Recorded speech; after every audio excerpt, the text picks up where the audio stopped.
Good evening. My name is Yonci, and welcome to my page, Chasing Yonci.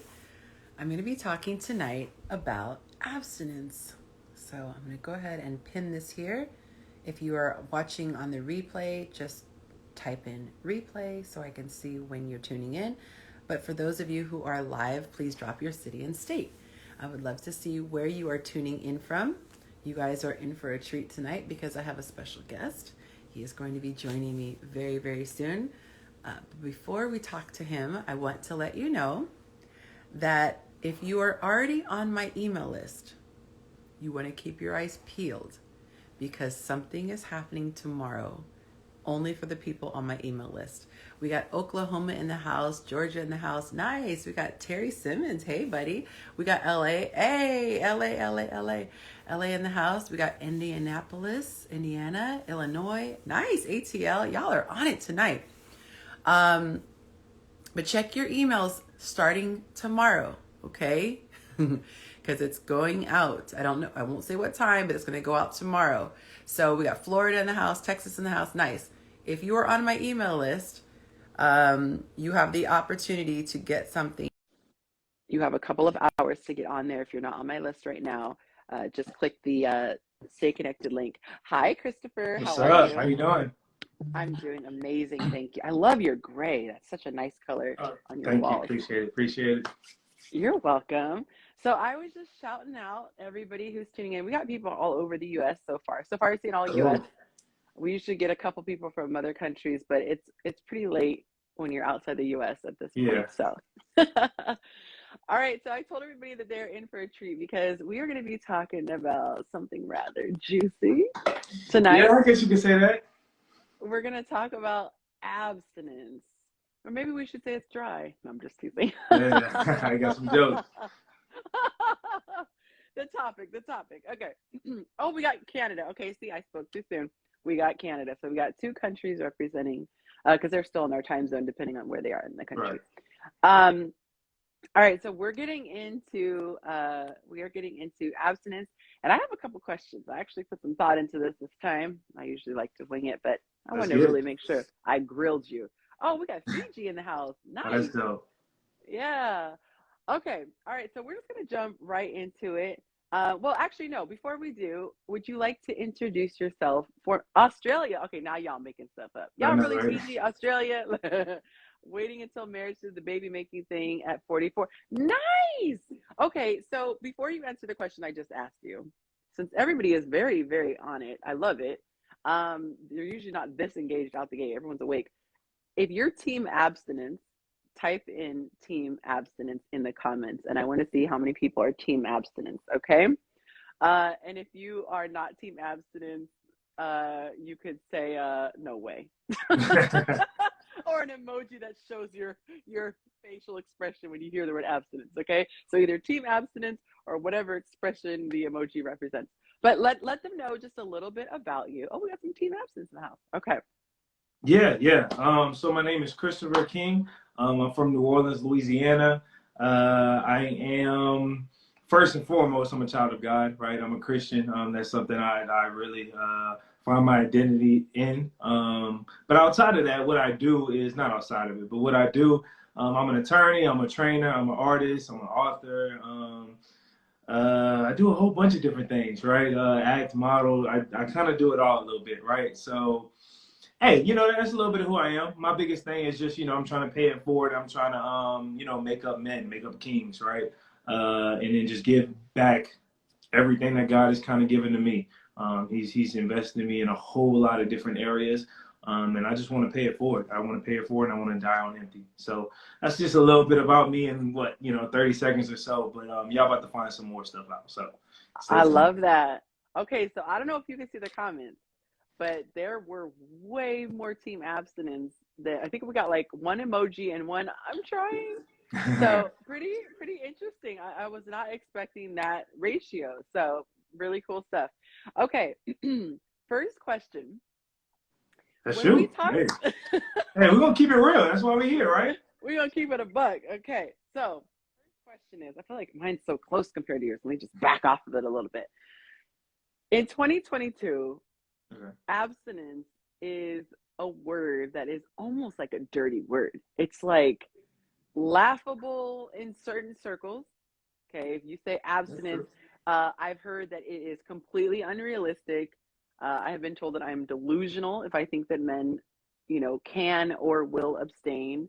I have been told that it is uh, next to impossible, if not totally impossible. I have been told I don't understand the male body and the hormones that rage. And so I've been told so many things when I have advocated for abstinence. So my first question is abstinence an unrealistic expectation in 2022? Is that something that we've just grown out of and can't do anymore?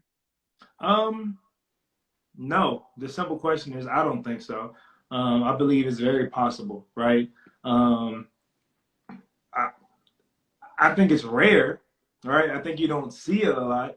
I do think the people that are absent or do kind of walk that out, they're not very, I guess, big into like the media and kind of showing people X, Y, and Z and stuff like that.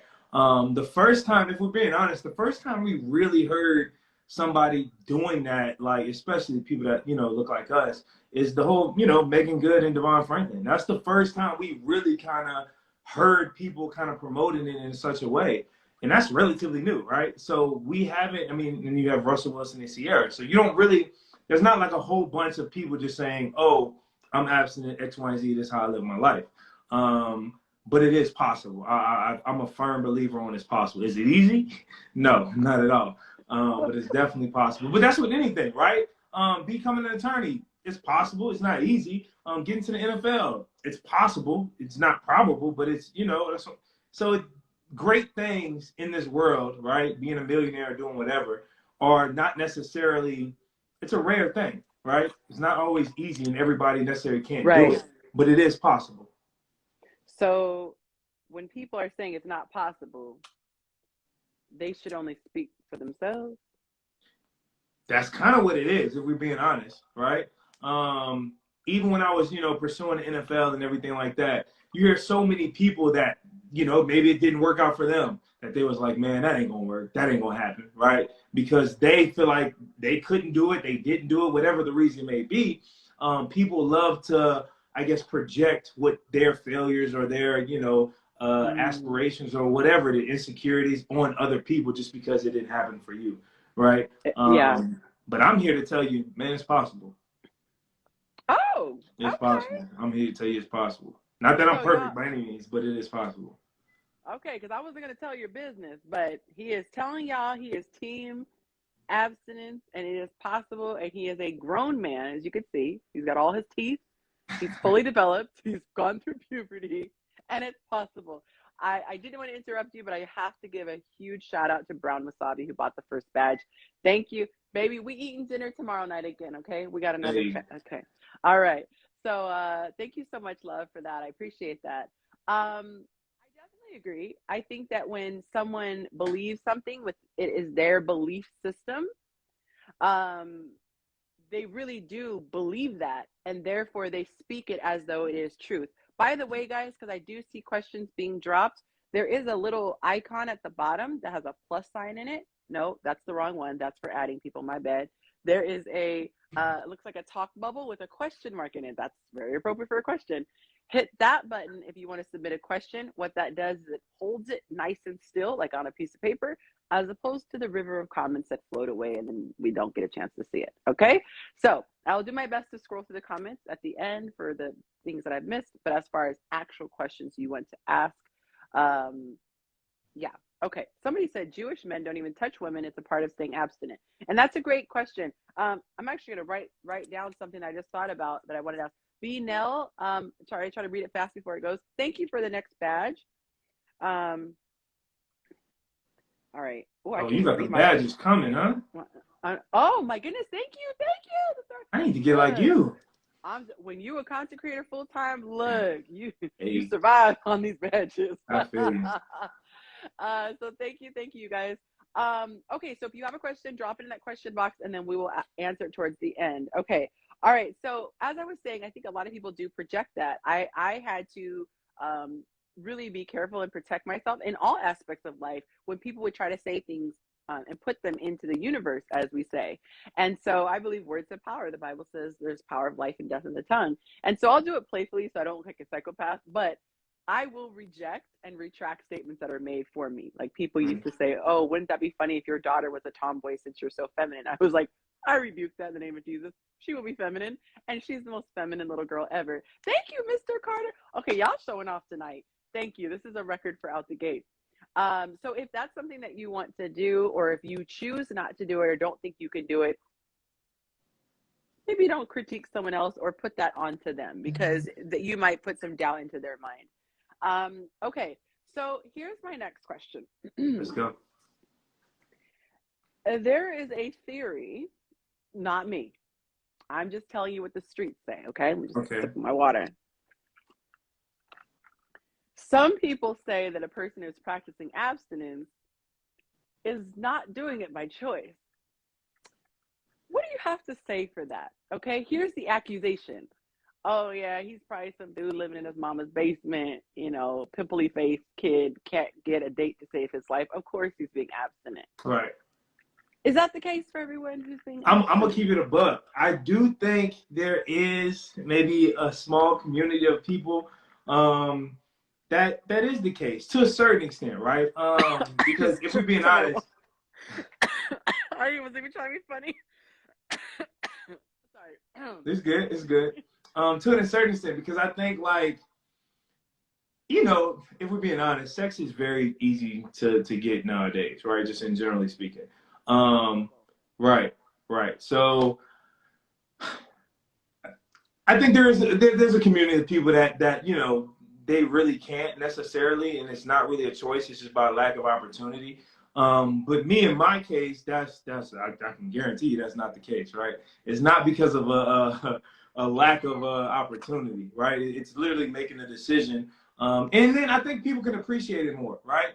When you do have the look, when you do know how to be comfortable around women, talk to women, be romantic, and do all these different things, and project that masculine energy that women just are attracted to, I think now it becomes a discipline and a choice, right? And I think when women see that, they're saying, oh, man, that's a man that's disciplined, right? And he's making that decision, and it's not just like, oh, well, he just doesn't have the opportunity.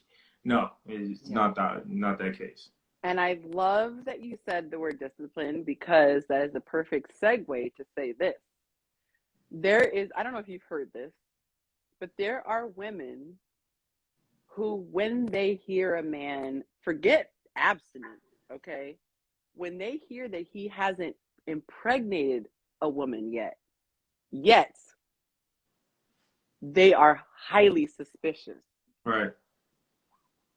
So, throwing this out there, ladies and gentlemen, you can look at someone not getting a woman pregnant as being suspicious, like, is he shooting blanks? Or, just throwing this one out there, he could be extremely responsible when he does partake, or choosing to abstain altogether, which is 100% effective birth control. Yeah. What do you think about this mindset? I literally did not know that was a thing until I heard it was a thing. Oh, all that's a thing. So I think it goes based on like the extremes, right? So like me, you can go from now, you know, you got baby mamas, right? And you got, you know, you have kids and stuff like that. And then you go from, you just kind of doing your thing. You're not really abstinent. You're just in the middle. And then you got me. Well, then I say you have abstinence, but then I'm a virgin as well. So when people hear that, then they're like, ain't no way. Something got to be wrong. Something got to be up. It's a problem. It's an issue. Not up. Right. And look, that's a reasonable concern. I get it, right? It's rare, especially with the look and everything like that. You're like, no way, right? It's unbelievable. But I think that's why God is kind of giving me that assignment, because it is unbelievable. And it's hard to kind of grasp. And it's like, no, if a man like that can do it, okay, I mean, it's possible, right? And these kind of men do exist, because I know one of my brothers I did a live with, Dozier, like he's the same way, right? So it's not, we don't have a whole bunch of us out here, but we're definitely out here and we're definitely like living. So this is, because I wasn't gonna tell all your business, since you didn't put it all out. I figured it was gonna come up. Because I meant to ask you first, and since I forgot to ask you, I wasn't going to bring it up. I was going to let you make the decision. But I'm totally glad you did, because not only is he team abstinence, he is in the V club. Okay, V is for victory, and your girl. I said I did not want to be intimate before marriage. You have earpods? It's keep going like in and out. I don't know if y'all Really? realize. Yeah, so Okay, like let's see. I'll hear you and then it kind of. Hold on. Does that improve the sound quality? That's a whole lot better, actually. Okay, good. We already got the age question. How old are you? So we'll let you just answer. Yeah, I'm 28. I'm 28 and I turned 29 in July. 28, turning 29 in July. So you guys have a little bit of time to save up for his birthday gift. Okay, feel free to cash at him for his birthday. But for me, it was a really big deal to keep my virginity. What did he say? Hold on one second. Oh, got you. Okay. It was a big deal for me to keep mine. And actually, I would have waited all the way up until marriage, but I had a really, really stupid insecurity like right before the wedding. And so I actually broke my own rule, but fortunately it was with my husband. So like right before the marriage? What's that? Like right before y'all actually got married? Yeah, like during the engagement. It was really stupid. I'm not even gonna admit what it was. The enemy got in my head and made me have this insecurity, and it was an insecurity about myself.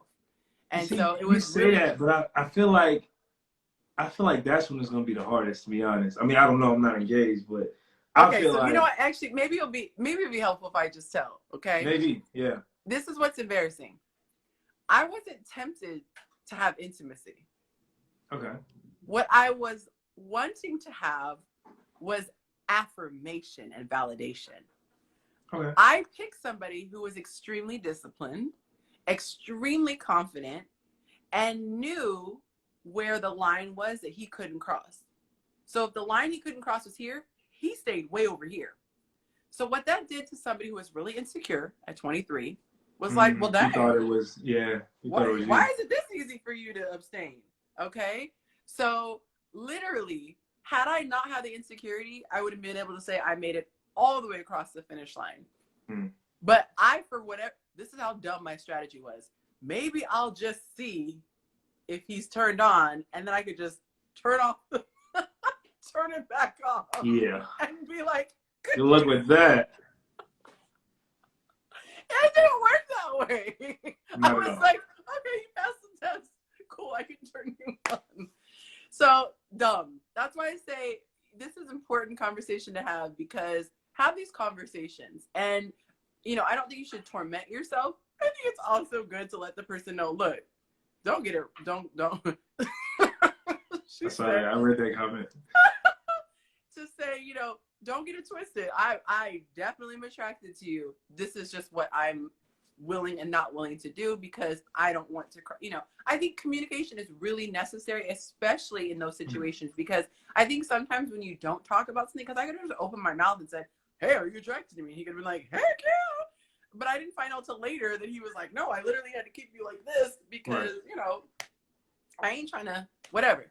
So have that conversation. And the other thing is, you guys don't just assume that they're not heterosexual because they're not trying to jump your phones. Yeah. I don't know if you want to admit this. You can pass any questions. But has your sexuality ever been questioned by the sheer decision to be abstinence? Yes, most definitely. Especially in undergrad, being in college. Yeah, that was like the rumor going around with me, right? Wow. And I'm so thankful that even in my like high school, God kind of built me to be very to be able to stand alone, right? I'm the type of person where when I tell you I really don't care what people think, like I'm gonna do it, especially if God told me to do it, right? Man, I can care if the whole world is against me, man. As long as I know he's telling me, I'm good, right? So in high school I had that a little bit, but in college it like really came at me, and then I was like, all right, cool. If I'm gonna do this by myself, bam, I just do it by myself. So that's what I did until I think it was my sophomore year. God sent me a group of men that like was on that plan with me, and I was like, all right, bet this is who I'm gonna do life with, right? And even to this day, they're some of my best friends. So Yeah, yeah. I mean, it comes with it, right? Yeah. And that's with anything, not just abstinence or being a virgin or anything like that. When you stand for God, in certain areas and certain fields of influence, there's gonna be people that are gonna come at you, right? We just had the whole Russell Wilson is a simp thing and is a whack guy. Like, if you live in the right way and you honoring God and how you live and everything you do, man, there's gonna be people, especially in culture in the world, that's gonna be coming at you. God made us to be warriors, especially as men. So I ain't backing down. If you want to go toe to toe with me, best believe, like, I'm coming with it, right? I'm not backing down from nobody. I love that. And even with the comments, you know, some people are being playful about it, but other people are they're pretty emphatic. There's no way he's a virgin. And I want to talk about this. The disbelief. The disbelief that somebody could have self-discipline. Really think about what you're saying. What you're saying is, I think this person is capable of disciplining their physical body as far as working out, eating healthy, what have you. I think this person is disciplined enough to go to school, pass, you know, make it through school, pass the bar exam, is capable of writing a book. You said book, right? You wrote a book. Is capable of starting another business, but he's not capable of controlling the rest of his anatomy. Right. So, yeah, we have a 42-year-old virgin. I love it. She said, I get disbelief all the time. So, and they said that's a reflection of their own lack of self-discipline. It's the projection for me. Right. It's the projection for me, because when people hear things that sound incredible, it's one thing to say, wow, how incredible. It is another to say, Doubt it. You have to be lying because it's not possible. It's difficult to say, no, I just really struggle with that. It's the same thing for me when I say I get up at 4:30 in the morning. Ain't no way, blah, blah, blah, blah, blah. But that's what works for me. I want to start my time early where I can get in my time with the Lord without being interrupted, without having all these distractions and noises and things like that. Get in there, get my gym before my daughter even wakes up so that I don't have to, you know, worry about slacking off. But to somebody else, that literally seems like you asked them to go to the moon and back. Mm-hmm. But the reality is, you just go to bed earlier. Like, I'm not a magical creature that like magically wakes at the crack of dawn. I just go to bed at a time that will allow me to do that. So it's really interesting. The other thing that I want to say is that when it comes to women, there is a certain level of arrogance that says, if you can resist me, I know where he's going. Must be something wrong with you, which I told my story on purpose to tell it was my insecurity, okay? But it is the arrogance to say that if Christopher does not have the inability to resist me and my sexual charm, he must be on the other team. He must be a member of the other team. Yeah. And the weird part is, because, like, it's not that I don't want to have sex. I mean, like, at all. Like, I really do, right? So it's not like a lack of desire or a lack of want to. It's just more so I have, you know, love for God, and it's something that he's called me to kind of walk out. And I want to see what God has planned for that, right? And I love that, his plan and stuff like that, more than I love being in that moment, right? Because that moment is going to come and it's going to go, right? And I don't want to ever look back and just wonder, man, like, what if I would have finished? You know, what if I would have finished that race? Like, who knows what God could have just been like, all right, since you do that, like, I got you, right? And I still think God's grace is sufficient. So anybody that, you know, has done that or anything like that, God's grace is sufficient, no doubt. But what happens when we get all sold out for God, right? What kind of life will we live, right? And my whole thing is, I want to see. I got to see. I got to find out. No, it's so true. My daughter literally said earlier today, by the way, there's comments asking if you're married and stuff. Can you guys make sure you put that in the question box so that we can answer that? Sorry, I just dropped my pen. My daughter said today, she's looking and she goes, Mom, this is so cool. She's like, it's amazing that we have access to the creator of the universe. She's only 10. She just turned 10. She goes, we have access to the creator of the universe, and we can tap into his power, and you do it like on a daily basis. And I see what happens. And she goes, and that's really sad that not everybody understands that they can do that. And I'm just sitting here like, because she sees me. If we need something paid, I'm like, Lord, please bring a client. Boop, client will come that day.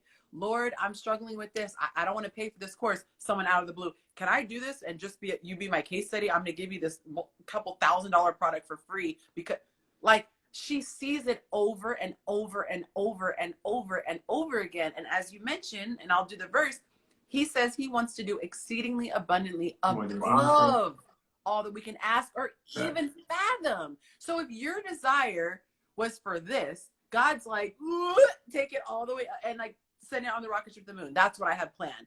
I want to say this. One of the things that, you know, I told you I made a argument for abstinence on YouTube. It's one of my couple first videos I did. Let's just be practical, okay? And you can throw in however many you think of. If you're my husband and we're both virgins going in, that means there's nobody out there who has experienced you. I'm sorry, but that's sexy as heck. No woman is like, I know what you getting, sis. That's kind of hot. Right. No, I agree. It's something like, so, okay, this is kind of like a good example, I think. And my guys can appreciate this. So it's like seeing Beyonce and knowing like, man, like that's a woman, you know, women love to be like, and dudes want to be next to, right? Or just have, but to know like, I don't even have I can't even get access to that, right? But you see it and you like, man, that's next level. But like everybody can't get access. And it's something attractive and amazing about having something that everybody wants to a certain extent, but nobody can really get, right? I love that idea. So for me, and I think that's why it's also important. Don't get me wrong, the abstinence stuff and waiting and all that stuff is great, and that's important. But I think it's also important to develop all these other things, right? Especially as a man, right? It's not enough just to say, oh, I'm absent, I'm twiddling my thumbs. No, you got to make sure your body right. You got to make sure your intelligence, your emotional intelligence. You got to make sure you got to know how to talk to women, be comfortable around women, and exude that masculine energy. And if you can do all these things, now you're desirable by really everybody. So that guy, when they're like, oh, you know, I want a Michael B. Jordan or the Idris Elba or whatever it is, and I'm like, nah, like I'm that too, but I live this way. So now it's like, oh man, I can't lose now, right? It's a cut above. Right. I never understood the world's way of thinking where everyone was so like chill about it, like almost like passing partners around. Oh, I don't like you anymore. You could sleep with him. Like, I think we're meant to be territorial. I mean, we're created like God, and God is a jealous God. So I just think that's just so odd. Like, I don't want to be in a room where I have to be like, babe, okay, so I smashed that guy. Like, that's just awkward to me, you know, or you're moving in circles, and just the practicality of it. The other thing is that like I said before, you're risking having kids out of wedlock. And as much as people want to say it's no big deal if you have kids with someone else, it is a big deal. Even if it's not a toxic relationship with the ex, I'll just give one example that people don't like. They don't like to think about the logistics. When you have someone by another person, most people don't just give up the rights to that kid. Right. So you don't have that other kid 24/7. That means that if you want to do something special, go to Six Flags, go to whatever, you have to try to coordinate on a date that you have that kid. Or if you want to travel, you have to there's a lot of logistical stuff that happens, and people are acting so flippant, like, oh, it's no big deal.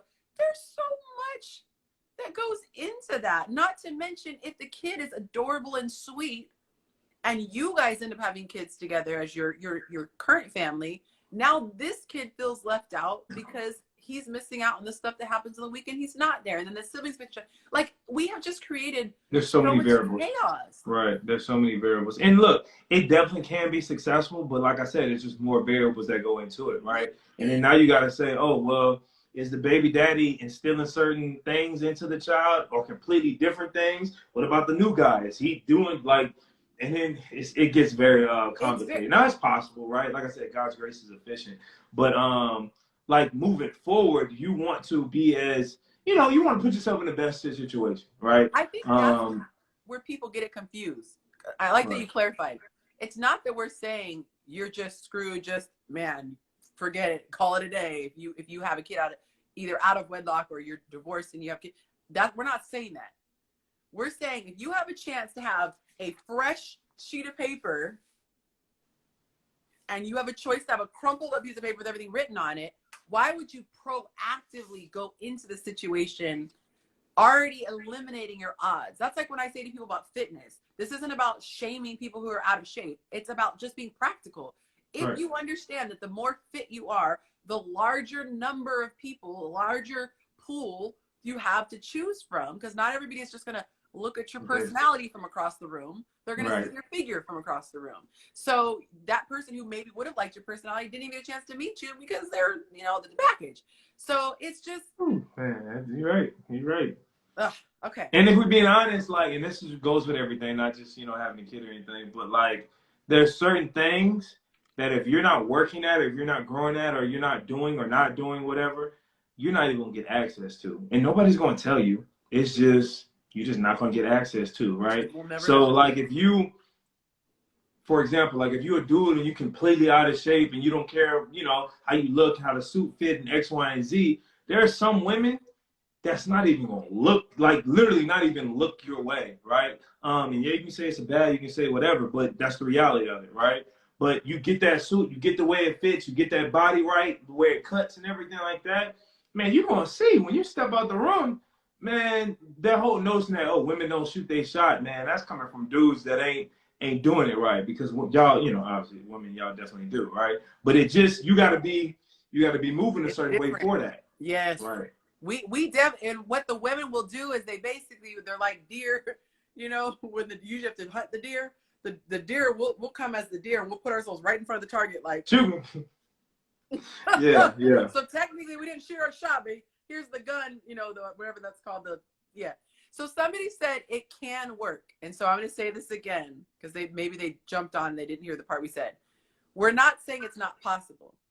It is possible for me to win a race with one leg, one arm, blindness. It's possible. Gas, you know, just all kinds of ailments. It is possible. We're saying if you had a choice to run able-bodied, why would you aim for something else? That's what we're saying. So we're not disparaging.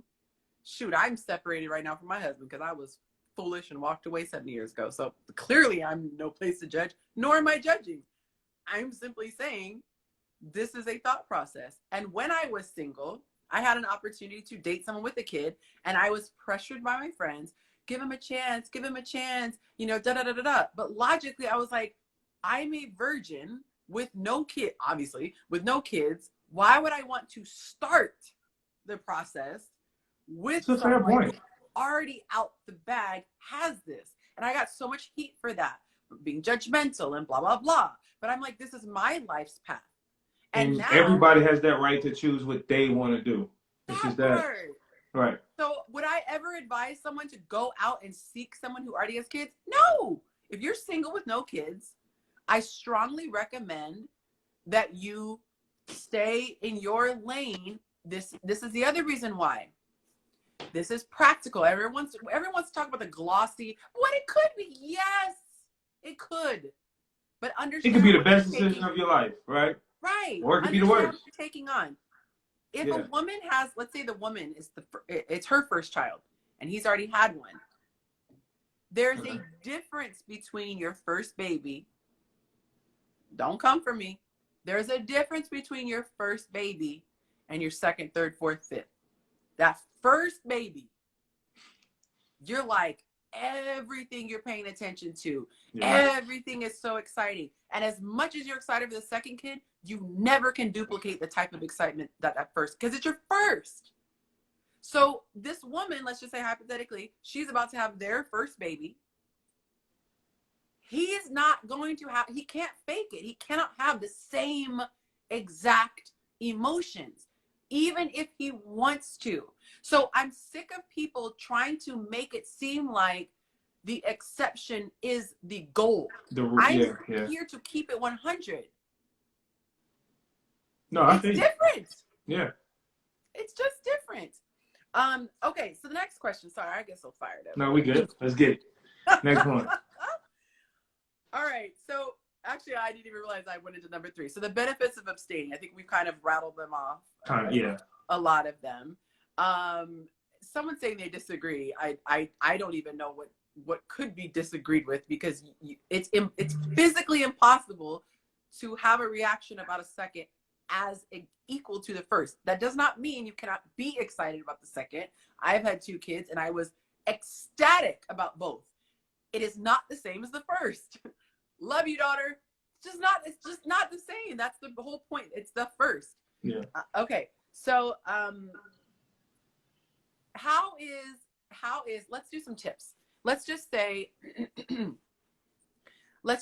that you decide you want to abstain, whether you're still a virgin or you want to start moving forward, because maybe you heard this live and you're like, you know what, she makes a good point, he makes a good point, let me start.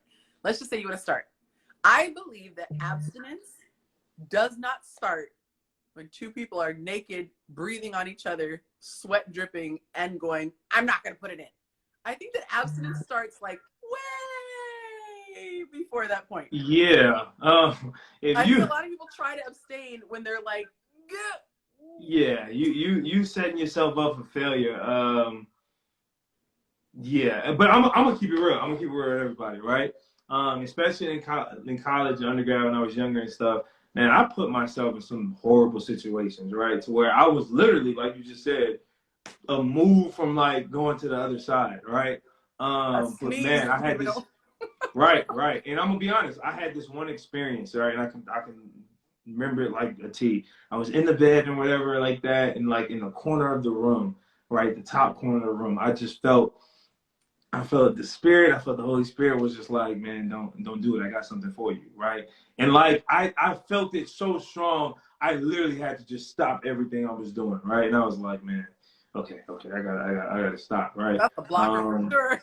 and like that kind of carried me and kind of saved me through that, because I was like, I couldn't like go forward with that knowing that like he was literally like right there, you know what I mean? And that's just for me, right? Like to each his own, but like you cannot put yourself in those situations, because it's really going to be hard. And I can only imagine if you've been doing it, like, you know what I mean? Like not that it's not possible, but you know what I mean? It's like getting close to the fire and be like, oh, I'm not gonna get burned. Well, you might not. I mean, but you're not putting yourself in the best situation. Smell like smoke.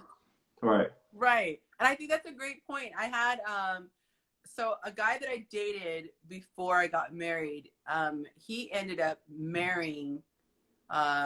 He actually got married twice. So he got married after that, and then divorced and married again, and they're still together. Been together for a long time, but they both decided they wanted to abstain. Neither of them obviously were virgins, and I think it was her first marriage, though his second, but they were not both. I don't believe they were broke. He wasn't a virgin for sure, and I don't think she was, but she wanted to have practice abstinence. So it was perfect, because neither one of them, because I asked him, we're friends, so I asked him these questions when I found out their story. Neither one of them had to convince the other person, because we can get into that too. Okay, that one person who was in it and the other. Personally, I don't think it works when only one person is team abstinence, because you're fighting your own self. Oh, not at all. It would never work. You're trying to fight the other. It would never work, because once the day you're human, you're going to get weak sometimes, right? And once you get weak, that person will be like, all right, cool, right? And they're going to be like, and not that they're just doing it out of like evil intent, but if that person can't hold you accountable when you get weak, and vice versa, right? Like there's been times when, you know, the woman I was dating wanted to do it, and I was like, no, we can't do that. You're not doing that, right? And there's been times in my flesh, I was like, man, I really want to. She was like, nope, I'm holding you to that standard, right? And we ain't going that far. So y'all both have to be on the same page, right? It's kind of like the same thing, just in a different aspect of like being a believer and believing, you know, other things, right? if you not like, hey, Jesus Christ, my Lord and Savior, X, Y, and Z, yada yada yada, then we can't do nothing with that, right? Because there's gonna come a time where it's gonna be either left or right. That part. No, I totally agree. And I think that the plan, so first thing, make sure you're both on the same page. And he was saying it was really dope because they both said it, but they had already come to the conclusion on their own. So it was awesome. Neither one had to convince each other. Hey, Christine. Neither one had to convince each other, but they also had ground rules. Because I asked them, I was like, well, how did you avoid that situation? Because like I said, you don't want to wait until you're sweaty and, one sneeze away from entering her. He said that their rule was he would not cross her threshold. So he could drive like her in a home, house? the house. Okay. He could drive her. I know it sounds like a metaphor. He could drive her home and walk her to the doorstep, but he would not cross that threshold. And I think that what happens is the more you're in denial, the more vulnerable you are. Mm-hmm. It's kind of like being in a cage with a lion. You can delude yourself to say, well, I could just stand outside the cage. Okay, well, maybe I can lean up against the cage. You think of a cage, they can still maul you from the, I could just stand in the doorway, or I could just, maybe I'll just lay on the floor next to. Yeah, it's closer and closer. Right. Or maybe I'll just put food down so he wants to eat that instead of me. Like, why would you even put yourself in that situation? But I think that the more you are realistic about your vulnerability, the less vulnerable you become. So if you feel, well, I could just come to the house. Come on, let's break it down. You go to the house, what are you going to do? No one's going to stand in the hallway, leaning against the wall. You're going to sit on the couch. You're going to get comfortable. Now you're going to sit close. Now you're going to start holding each other. My dad had this beautiful thing. He said, if you don't want to have sex with someone, don't be somewhere where you can have sex with someone. Makes sense. So if you think you can go by yourself with someone who is fine, because obviously you're not going to be with them unless they're fine, hopefully. Someone that you find attractive, you're going to be sitting comfortably on a couch. Because I know me, I like wearing sweats or yoga pants if I'm going to be chilling on a couch. So now I'm wearing tight stuff, easy access stuff. Next thing you know, the back rub turns into, oh God, how do we get here? So people need to be realistic. And when I was dating, people thought that was like the stupidest thing. I'm not like what do they say? Like, I'm not a predator. What do you mean you can't come inside? Right. Hard boundaries. I will say this. I think it also depends on you and the person you're dating. Everybody's boundaries is different. That's why it has to be a discussion, right? Some people can't go into the house. Some people can't kiss. Some people can't do, like, you know what I mean? But it depends on everybody, right? Everybody has different boundaries, and that has to be a conversation, right? That's kind of extreme, the whole no house thing. But hey, to each his own, right? Like to each his own. So you gotta know what works for you, and you gotta be honest, really honest with yourself, and be like, hey, I can't do that, or yeah, that's no problem. That's no issue with me. Everybody's boundaries is different, and you gotta be able to respect the boundaries of that person. Yeah. I'm very honest with myself. No house. Because I think some people are just very. Let me not get myself in trouble. Comfortable. Sure, we'll go with that. Go with that. I need to stay at the coffee house. That's where I need to stay. I need to stay at the coffee house. We can go to my parents. They're not even in the state, but we can go to my parents' house. We can sit on their couch.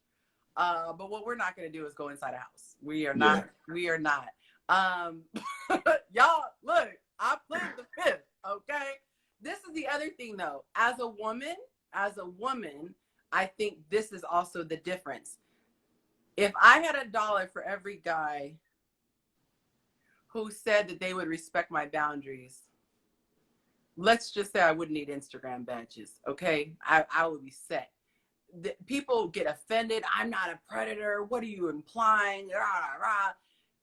You have enough times where somebody violates. And as a woman, you are small. Well, typically, with some of these women, maybe not, but maybe the guys aren't big. Okay, but either way, typically the woman is smaller and less strong than him.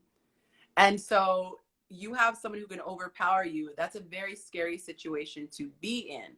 And I had this really candid conversation with my private Facebook group. And I cannot tell you how many men thought that saying no was a game. This is this was 2020 when we had this conversation. This is not like in 1942. people in 2020, it was like 2020 or 2021, were literally saying, oh, I think that some women want to have sex, but they're too shy and they don't want to give up their good girl image. So it's my job to, basically what they were describing was force myself on them. And we were like, where is that okay? I think men were serious. I think it got like there's somewhere where like it got lost of like exuding like masculine energy and taking charge, right? And showing that, for example, you know, Hit says you go 80, she go 20, right? So somewhere along the line, that 80 was like, no, I'm just gonna do the whole 100, right? So it's like, nah, like you gotta like you have to be able to go to 80 because obviously if you're just too passive, like no woman's going to be attracted to no woman's going to like that. But at that 80, you have to stop, period. And if she don't come down to 20, you just go, all right, well, it is what it is, right? Thank you. I had to break it down this way. I said, if you, because we know low first base, second base moves, right? If you take her shirt and you try to pull it down and she goes, stop right there. Her not going 20%.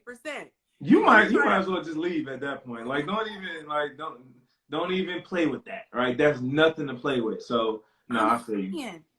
I'm so serious. I was like, because I don't know if you could say this on Instagram, but I'm thinking, do you guys not know the definition of date? RAPE. I mean, clear. This one guy had to kick him out of the group because this is what this man said. He said, I don't take no for an answer. The only answer I take is her getting up and walking out of the door. I said, red flag. But that's the problem because now, like you just said, women are, you know, typically smaller and obviously weaker, like physically. So a lot of women are going to feel intimidated to just get up and do that, right? Because they don't know how you might react. You might flip out. You might be crazy because there are some crazy people in this world, they right? were having fun. So they just didn't have sex. I agree. I agree completely. And I think as men, you know, God made us this way to be, you know, stronger and stuff for a reason. But with that, it comes with the responsibility of not using that and you taking advantage of that, right? We were created this way to strong and be protective of our women, not to use and abuse that, right? But I know a lot of men that just haven't learned the right way, right? And if they never learn the right way, then it's hard for them to live out that way. And you can understand now why there is a hard and fast rule for me. No house. No house. Because you just, some people, you think you know a person, you think you know a person, you think you know a person. And all it takes is one time. And that is a very scary thought where you're like, how close am I to a knife, 911, what have you, whoop-de-whoop. So that's what I said. As a woman, it's just different. Is it inconvenient? Yes, because you can't Netflix and actually chill. But you know what? Maybe you always have a friend over. Maybe you always double date if you just really need to be somewhere. But if you don't want to have sex, don't be in a place where a normal non-psychopath will try, because obviously you can be anywhere if someone tries it. But that, I just say hard and fast rules. But there was something else that we were saying. Be on the same page with the other person. Both of you have to want to be abstinent. Decide where you're going to stop, because even with abstinence, like some people might say, well, oral's okay. And not, you really have to break this down. And be very, very vocal and very intentional. Be like, nah, this is good for me. This is not good for you. Okay. You say, all right, cool. Like you got to have that conversation, right? Yeah. Because if you don't, I'm going to say this. I do feel like it's wrong to like, just assume somebody's like boundaries is one thing, and then when they get there, then you like blowing up at them as like, oh, X, Y, and Z, this, and this, right? Like, no, like we need to have that discussion of like, where's those hard boundaries, right? So if there's anything even getting close, it's like, all right, cool, it's off, right? Yes. Versus me getting to the boundary and then all of a sudden you flipping out, like, and then now I feel like I did something wrong. And I don't want you to make it feel like, oh, like I'm trying to do this. You know what I mean? So yes. we got to be very vocal and very intentional about that. And I feel like even just hearing you say that, I'm not negating it at all. So period. it also shows why, if we just avoid this crap altogether, we don't have to worry about this. Because this is my thing. If I have a frozen pizza that I'm trying to cook, right? And I preheat the oven, I get out the little pizza, warm it up, thingy, right? Do all the prep work. I don't want to just sit there and I want to eat pizza. Right. Like, right. I'm going to cook it, and I'm just going to take it out and just sit it on the counter. Like, for me, don't heat up the engine if we ain't finna drive somewhere. I would rather sip my little water and have my little dry piece of toast than you gonna give me a big old, slab of barbecue ribs, and I can't, just right. Not for you. Don't even going. tease yourself like that, huh? Yeah, I'm very. Don't start the engine. You ain't going nowhere. So what do you do? I would like you. We keep it 100, and I love that you're keeping it a buck. Okay, Yeah, come on here and be like, praise the Lord. No, I gotta keep it real. Okay, we saved and sanctified. We still live on the earth. Okay, so, oh, love it. You guys are asking good questions, but you got to put them in the comment box because I'm tempted to answer them as they come, and then I'll be all blah, blah, blah, blah, blah. So the comments are in the questions are in the question box. We will get to them, but please put them there. Okay. Give some tips. See, my brain, I keep thinking like inappropriate jokes. Okay. You're saved. Okay. Give some pointers. Okay. Rules of thumb for people, specifically men, because I believe that it's a little bit more difficult for men to abstain. So let's just say, because this is what I've heard. I don't have a male member, so I don't know about the whole breeze effect, but I have heard that you could pretty much just have a breeze blow by and all of a sudden your buddy's like, hey, fella, what are you doing today? Oh, man, that's so true. Like, I'm going to be honest. That's a real thing. I'm going to be honest. That's a real thing. Like, it's just like a random, like nothing could be literally nothing could be going on and you just get turned on and you just like, what the heck? Like, you know what I mean? Because I think there's a difference between thinking about something and that happening versus almost like a yawn. Like nobody sits there and is like, gosh, it'd be really nice to yawn right now. Like nobody does right. it. You just yawn. And I imagine the second, type would be kind of like that. It's almost like because it happens in your sleep. Like you don't have to be consciously. Right. Yeah, I heard one kid, he was like, I went up to go present in front of the class, and then I don't know, like there was nothing sexy about being in class. And all I remember those days, yeah. No, I think this happened to every dude. Like every dude. I don't know if y'all ever saw the wood. You saw the wood when the dude had to like put the little table, the little tablet or whatever in front of him and stuff, just so he was like, nah, for real. That's a real thing. That's terrible. I'm glad I'm not a dude. Yeah, so like tips, right? Because I think the goal is, and we and one of my best friends, we just kind of talked about this the other day. It's not that you want that desire taken away from you, right? Because that desire is a great thing, right? You're going from my married friends, you're gonna need it, right? But you gotta be able to control it, right? To a certain extent, right? Just because a thought enters your mind, you can dismiss it, right? You can be like, nope, we aren't talking about that right now, right? We're not thinking about that right now, right? Because if you do, the more you think about it, the more you're gonna be prone to do it, the more you're gonna be daydreaming, the more you're gonna be doing this and doing this and doing this, right? And you're gonna end up watching something you ain't supposed to need to be watching, right? So you really gotta, once those things come in, look, it's a battle, it's a fight every single day, bro. As long as you get up and be like, all right, I'm back on this horse, let's try to win the day. That's my biggest advice to men and women, but men that's trying to abstain, just focus on winning the day. Man, don't focus on being 10 years down the line, still being a virgin or what. Just focus on today. I'm going to wake up and I'm going to win the day, right? I'm going to try to be the best person, the best man I can possibly be. I'm going to try to deny my flesh as best and cling to the spirit as best I can. Some days you're going to win. Some days you're going to lose. I'm just going to keep it a buck with you, right? But as long as you keep getting on that horse and being like, nah, we're going to get better today, right? And have accountability. That's my next biggest tip.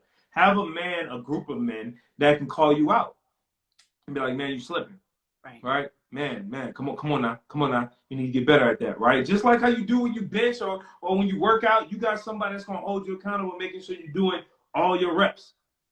You need men around you that's going to make sure you do all your spiritual push-ups, right? Yeah. And when we're going to go there. This person might be practicing abstinence because they're not engaging with another person, but there might be another partner in their life. So let's just keep it a buck. Oh, yeah. We'll keep it a buck. The purpose, I want to get into the why, because a lot of people keep asking the why. Why, blah, blah, blah. So we'll look into the spiritual second. But first, there should be nothing in your life that controls you. Not football, not nothing. I agree. Nothing. My appetite should not control. My appetite for food should not control me. My appetite for sex should not control me. My appetite for sleep should not control me.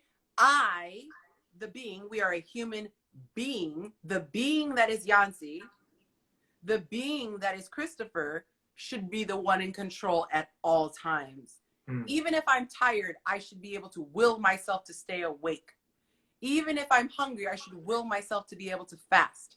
Even if I am turned on, I should will myself to be able to change my mind and think about something else. Yeah. So if you are, the baseline is that you're out of control. And I have so many people who would say this, because I did my argument in my group. And I said, how many of you can abstain? Not saying you want to, how many of you can? And people are like, oh, I could. I said, but how do you know you could? How do you? You don't know unless you try. So if you don't know if it's controlling you. So even though people who are not doing it for a spiritual reason, which I'm about to get into, you are a slave to something. And I asked people, I said, how many of you, if I could give you a magic sex partner eraser, how many partners would you erase from your past, sexual partners?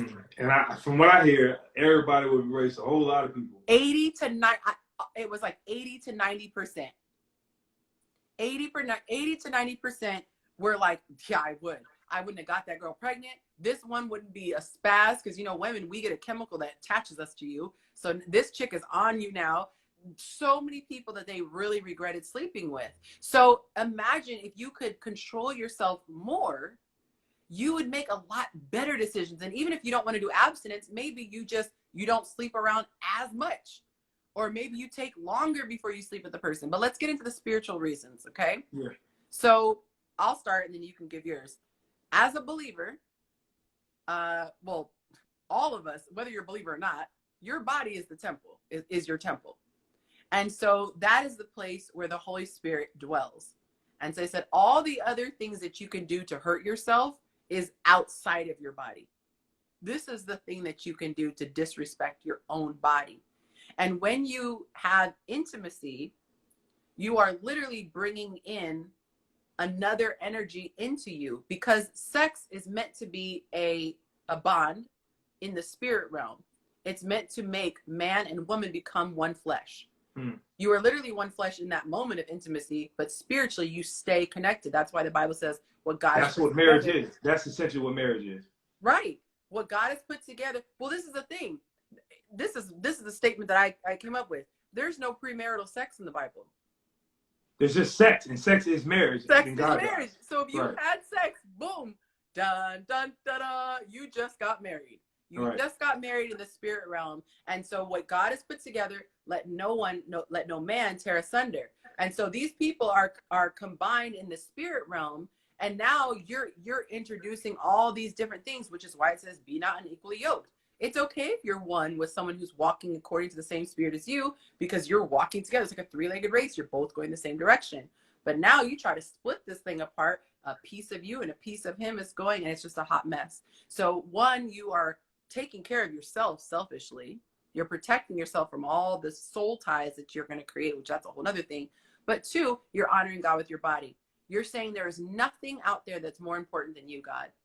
My relationship with you and your commandments are more important than even my own personal satisfaction.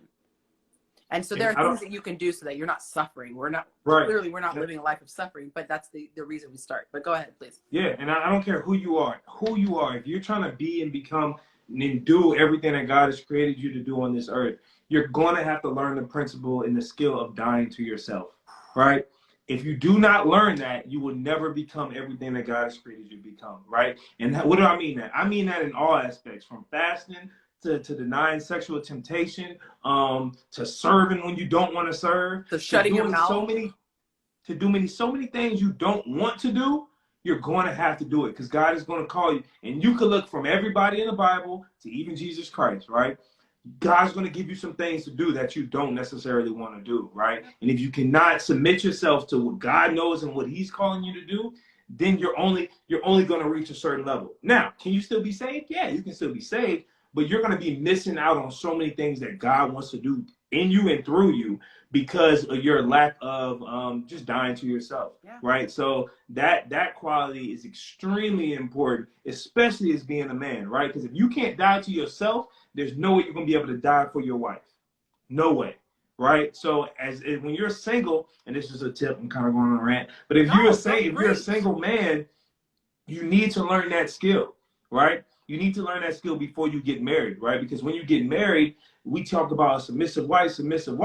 Man, if you ain't learned that skill of dying to yourself, man, you can kiss all that goodbye, right? Because there are going to be times when you got to, pick up this job, or you got to do this, or you got to serve here, you got to do X, Y, and Z to make sure the family is straight, right? It's not always going to be sunshine and rainbows. That's life. Just kidding. Don't say that. No, I'm just kidding. No, and this is a huge point. There was a guy who was really famous for being abstinent because he came from a really big family. They were on a reality show and everything. But they were like, oh my God, I can't believe that, you're abstinent. He goes, if I can't control my sex life when I'm single, what do I think is going to happen when I'm married? And I think, I always think this, if you out there, anytime you feel horny, anytime you're turned on, you just have to have sex. What are you going to do when you're married and you get turned on by something? You're just going to be like, oh, I got to have sex. You think you suddenly are just going to have this willpower? You think that your ethics of not being a cheater is just going to suddenly, if you're really that controlled by your loins, what is going to stop you from when you're controlled by, what's going to stop you from being controlled by your loins when you're married? And let's be honest, two of the greatest men arguably ever to walk this earth, obviously outside of Jesus, King David and Solomon, the wisest man that ever lived, right? Their weakness was their inability to control themselves with women, both of them.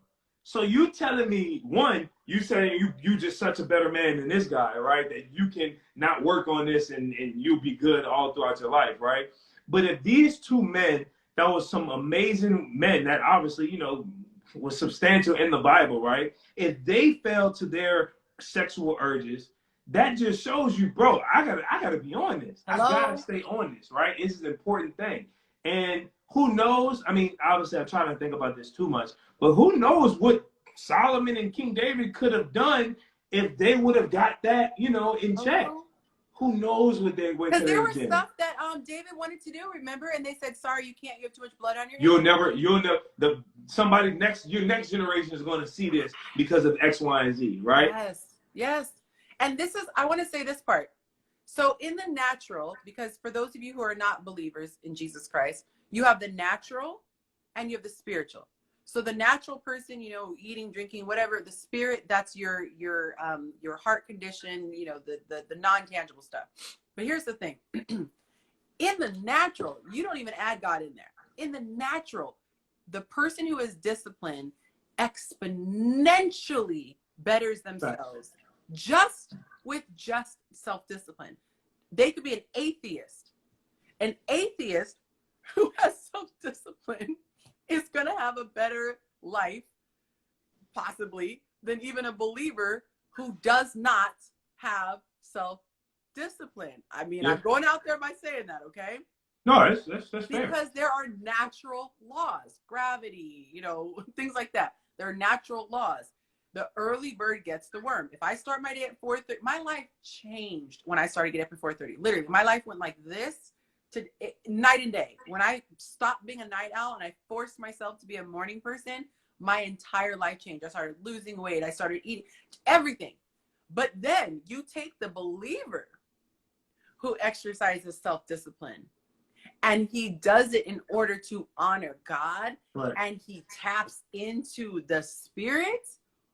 Woo! That's when you start having favor. So favor is right here. Self-discipline is right here. And when you put those two things together, so all of your part That's you're doing the natural. It becomes purpose. You add that favor purpose. to it, baby.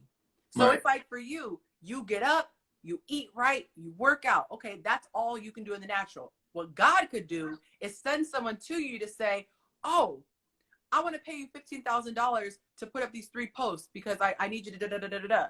Guess what? They Hey, you. I'm gonna receive that because I could use that. But yeah. I'm No, saying, but you had to do the work, because if you were some scrawny little bony thing, you would not have caught their eye, whoop-de-whoop-de-whoop. But we know God can move in a certain person's heart to be like, open Instagram now, boom. Now they scroll it, now they see you. So you add your part, then you add the favor that God is just waiting to give you. Man, Right. your life is I don't even talk about half the stuff that he does for me because I don't want to sound show-offish. And it's just, that's not, I'm not on Instagram to flex. I'm here to help people. But my God, if you ever want to know, DM me. God has blessed me so much. And it's stuff that doesn't make sense. Like I said earlier, courses that other people pay thousands for, people just hit me up. Can I use you as a case study? This is before I hit my numbers. Because before you say, oh, that's because you got 12,000. No. I had less than 1,000 when the person reached out. Hey, I don't know how to do email campaigns. Hey, can I use you as a case study for email? Favor ain't fair, but you got to do your part. Faith works. Okay, I'm going to get off that hill. No, I agree. I agree 1,000%. Okay, so we actually went over everything. Okay, perfect. I love it when the questions come out organically. So you ready to get into these questions, or do you have Let's to go? get them. What y'all got? Okay, just let me know if you get pressed for time. Okay. All right. So I believe, is it the top or oh my God. This is the first in my entire life that I've ever seen so many questions. Can you see all the questions? No, I can't see anything. Oh my, I literally went like this and it just kept scrolling. I've never seen this many questions. All right, let's get into it. Okay. We're going to try to do them quick, and knock them out. Okay, I gotta even see which ones. Are you taking guests on the stream? I'm so sorry, not at the moment. Maybe after, if he has to go. Suggestions in dating, because okay, we did on this. What age do you see? What age do you see yourself getting married at? We'll do that one first. Shoot, as soon as God give me the go, right? Yeah, I'm not like holding out for anything, but I just think God kind of has me in certain seasons right now, and He's kind of just teaching me. But when that time is ready, He's like, nah, this what it is, let's go. Then I'm going. Like, I'm not trying. No offense to anybody else, but I'm not trying to be, the 40-year-old virgin. But nah. That's not you're not trying to walk out that ministry. I hope not. Oh my God, I hope not. But Okay, here's the next one. And by the way, can you see me okay still? Because I got my screen. Yeah. Okay. You good? All right. I had a child and I was not married. So she had a child out of wedlock. How do you combat the comment that you can't be a born again virgin? I'll let you weigh in on that first, and then I will. But I'm assuming her question means like somebody not taking it seriously, not taking her born again. Yeah, because for me, and it's just me, like I can care less with the whole like the name of like, oh, I'm a born again virgin. Like, man, as long as you like living that way and you trying to like honor God with your body and moving forward and being abstinent and stuff like that, then that's what really matters, right? People get caught up, and that's in everything. People get caught up with like the labels of everything, but as long as you actually living that way and trying to do everything the right way, man, God's grace is sufficient, right? Yeah. And He's going to honor that.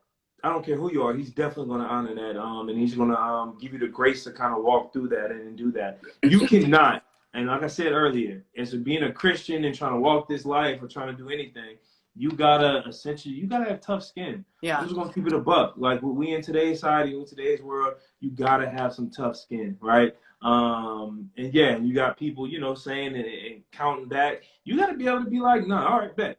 I know what it is. I know what God called me to do. I know what He made me to do. And this is what I do, right? And you got to be able to, and that's what I said, the community that you surround yourself with is extremely important, right? Because you need people that's going to speak life into you, right? And that can also hold you accountable and keep it real with you. But you need people that can like love on you and love through those things, right? So yeah, it's. And I would say too that it's really important that people are equally yoked. To me, if you're dating someone who only wants to honor your virginity if you're like an actual virgin as opposed to a born again virgin, to me that speaks to their not being on the same page as you. Yeah. Because if a person is abstaining to honor God, they don't care if you started your born again journey yesterday, 5 minutes earlier.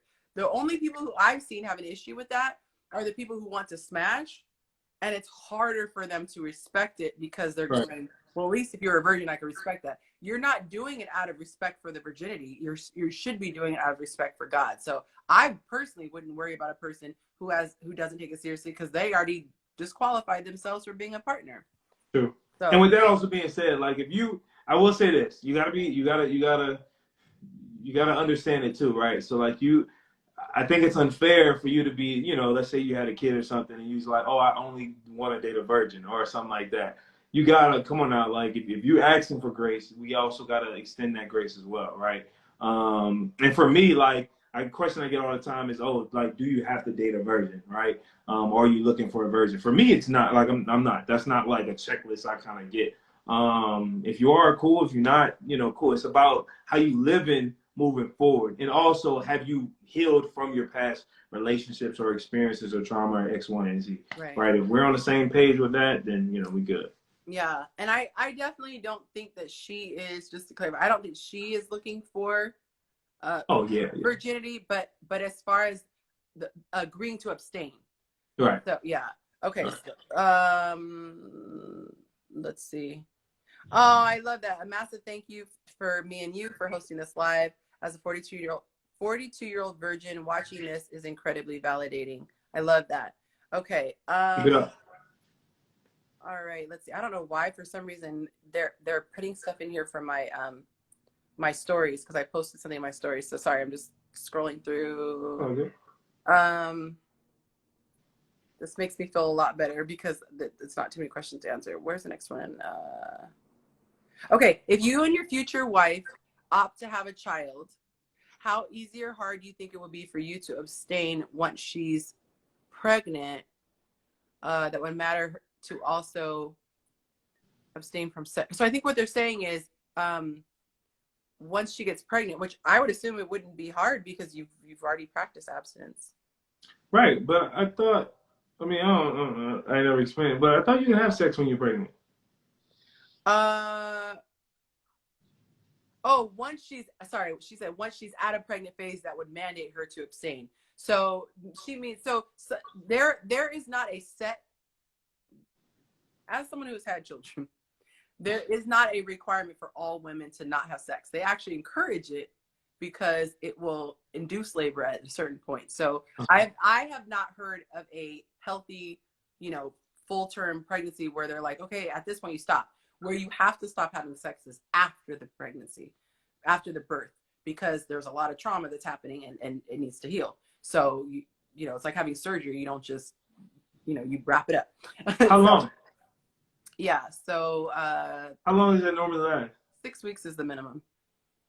But it depends on the woman's comfort, because if you've ever had like oral surgery or things like that, like there's a lot of pain when there's stuff going on, and so that person has to have a chance to heal. Right. And so the first time could even be painful for the woman after that, because like I said, a lot is happening down there. But it depends on the woman. Yes, it depends 100% on the woman. So, but the point is, you know, I'm a creative guy. We can find other ways. So, and that's that part. There's not only one type. So, right. Okay. I'm so relieved that these are not all questions from tonight. Okay, here's a new one. As a virgin, would it bother you? Oh, if your partner had, which I think you kind of answered this. Would it bother you if your partner had an extensive sexual history or body count? All right, now it depends. It depends on what extensive is, right? Me and my boys talk about this all the time. Like, what number is too much, right? For me, it's not necessarily just the number, right? For me, it's about where you were, right, in that time in your life. How many bodies you have, but it's not really just the bodies, because now how many people you're attached to, right? How many things I'm gonna have to deal with because now you have unresolved 25 attachments, and it's like, bro, like, oh, You know what I mean? Like, that's something I got to deal with. And people can say, oh, your body count don't matter. It does matter, because now, like, you're carrying all those people with you, whether it's a trauma, whether it's subconscious things, whether it's expectations, whether it's whatever it is, you're carrying that into your next relationship, right? Yeah. So it does matter to a certain extent. But I do understand, obviously, it's what you're doing moving forward. And it's about, like, you know, like you said, how you living past that. But that healing, I think that's what my concern is more so. Like, have you healed from all of those experiences and stuff like that? Because if we're being honest, a lot of women has a lot of sexual trauma, right? And if you got a whole lot, not saying it's gonna be impossible, it's gonna make my job a lot easier, because I gotta now break down the walls. I gotta now be careful about certain things. I gotta, you know what I mean? So it's a conversation. It's a conversation that I personally have to have. Yeah. Right? Now, I'm not saying I need to know the names and the list and everything like that, but we gotta have that vulnerable, honest, transparent conversation, right? Especially if we're trying to do life together and I'm trying to, you know, make you my wife. Like, that's a real conversation.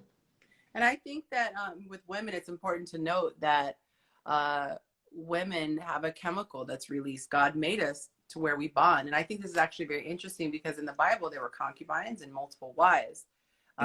Nowhere in the Bible that I'm aware of, outside of certain requirements for elders in the church, did it say that you needed to have one wife. The elders said a husband and one wife and all that. But I think it's very interesting that scientifically a woman bonds to a man. So if a man has multiple, and I'm not advocating for this, but if a man has multiple wives, not mistresses, but wives, he doesn't have that same chemical attachment that the woman does, but the woman does have a bond to the man. So if a woman has a high body count, she's going to be affected differently than a man. And I don't even want to get into high body count. If she has a body count, meaning if she has one partner, she's attached to that partner. So whether it's one partner she's attached to or 50 partners she's attached to, she has an attachment. That is why women have a very hard time doing the friends with benefits thing. They have to lie to themselves to say, oh, I'll be fine. But they always look up, oh, I don't know what happened, I fell in love. Because it's a chemical that's released when you have sex, man. Right. So that's that. The other thing that I want to ask is, which I forgot to ask this, the big question that people have to say is, oh, I got to test drive it. I got to make sure it's good. And I got to see what he's working with. Okay. Especially from the women's side. This was an argument that I made. Okay. I'd love to hear your thoughts. When people talk about, oh, you got to test drive. I said, do you understand that nobody test drives? Nobody buys the test driven car. So let's just say you test drive a Toyota Honda, that's too different. Toyota Corolla. I was like, wait. Yeah, yes. Let's say you test drive the Toyota Corolla and you say, I absolutely love this. You return the test-driven car to Toyota and you say... You get one like it. Yeah. You don't ask for that test-driven car that everyone's butt's been in. Exactly. We're not cars. So when people use that analogy, not only do I think it's the stupidest analogy, but I'm like, it doesn't even make sense even from a car perspective, because you don't take the test-driven car. So the value goes down even with the car. But this is the other part. I ask people, were you amazing, phenomenal, back-blowing out, mind-blowing lover, the very first time you lost your virginity? And people laugh, no, I was horrible. Okay, so what changed between then and now? Well, I've had more experience. To learn that, yeah. So what you're saying is time and practice equals to getting better, potentially. Right. Yes. So what makes you think that you cannot be a virgin and have time and practice with that same partner? I would venture to say it's going to get better because you're continuing with the same partner, because not all people are the same. They don't all like the same things. So I'm going to ask you your take on that first part, and then we'll get into that size part after. Yeah. So for one, you know, I look at it like this. There's certain cars you ain't test driving, right? And I'm just being honest. Like, I'm one of those cars. Like, you just not, like, there's like a certain level of, forget cars. There's a certain level of automobiles that you know, if you want it, you got to come in and ready to be like, no, this is what I want, X, Y, and Z. We're going to make it happen. And there's certain ones, the Toyota Corolla, oh, let me test drive it and see how it goes. There's certain automobiles that if you want to purchase, it's a different type of vibe, right? Like you gotta come completely different, right? And look, in the physical and the natural, like I understand it, right? Because you're worried that, hey, what if it's horrible? What if it's this? What if it's that? Like, and I get that, right? It's an honest human concern, right? And I've thought about it too, right?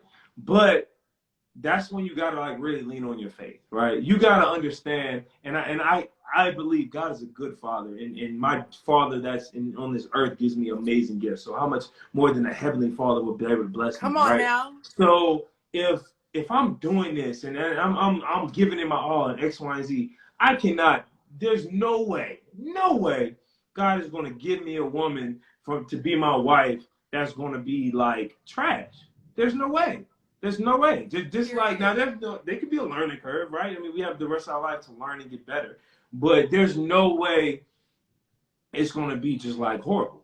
No way. Not my guy. I mean, hey, you know, if you serve somebody else, that's one thing, but not my guy. It is gonna be, and then not only that, if I'm keeping a buck, everybody that said they had sex before, right? You've never experienced it how God intended it to.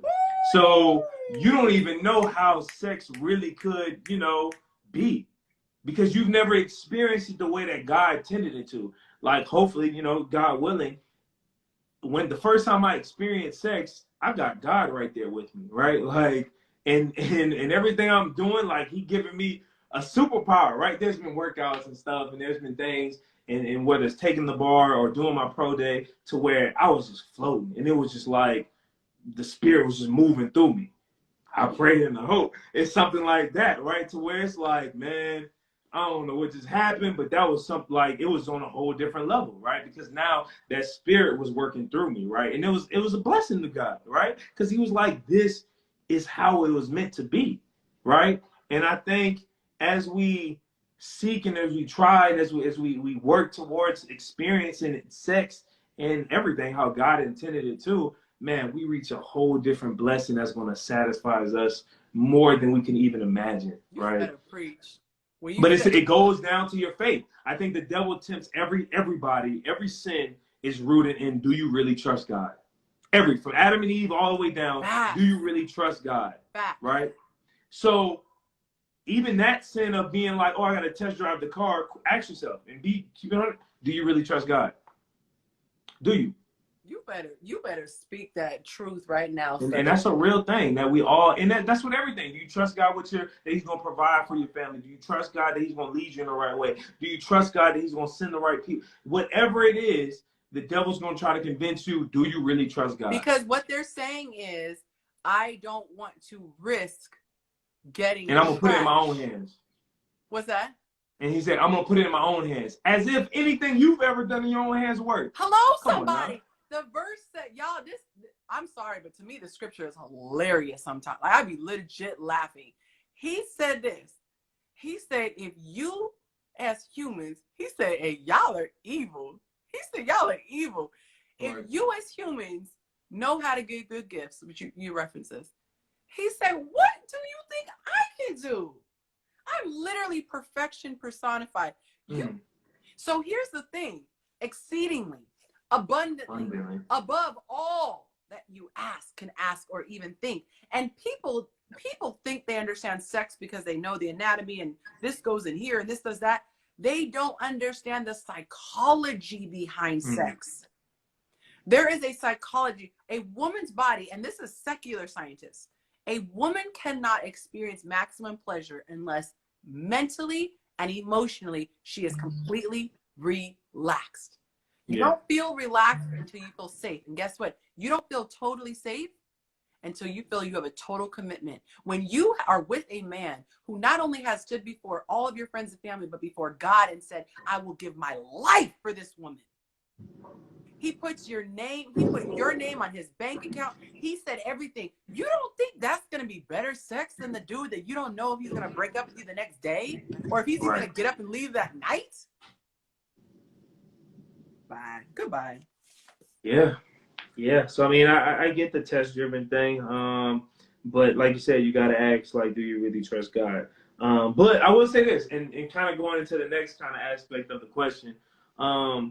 It's a little hard for y'all women. I'm gonna keep it a buck. I'm so glad I'm not a woman, because like that could be a little difficult, right? Because you got to be like, because every guy is different, right? And for a guy, to a certain extent, right, you can kind of see what you're working with, right? Like from a woman. But a woman, like, you don't really know, so it's just like, unless you like find out, you kind of don't know. I mean, I don't know. I don't know how it is. I'm not a woman. I'm glad I'm not. But you know, that's up to y'all. But I think it all rolls under that faith thing. Yeah. I really do think it rolls, because I asked the same question. I really do think that it's the faith thing. If we will give our life, you cannot wait for him. I don't know what that means. Who is not waiting for? I'm not sure.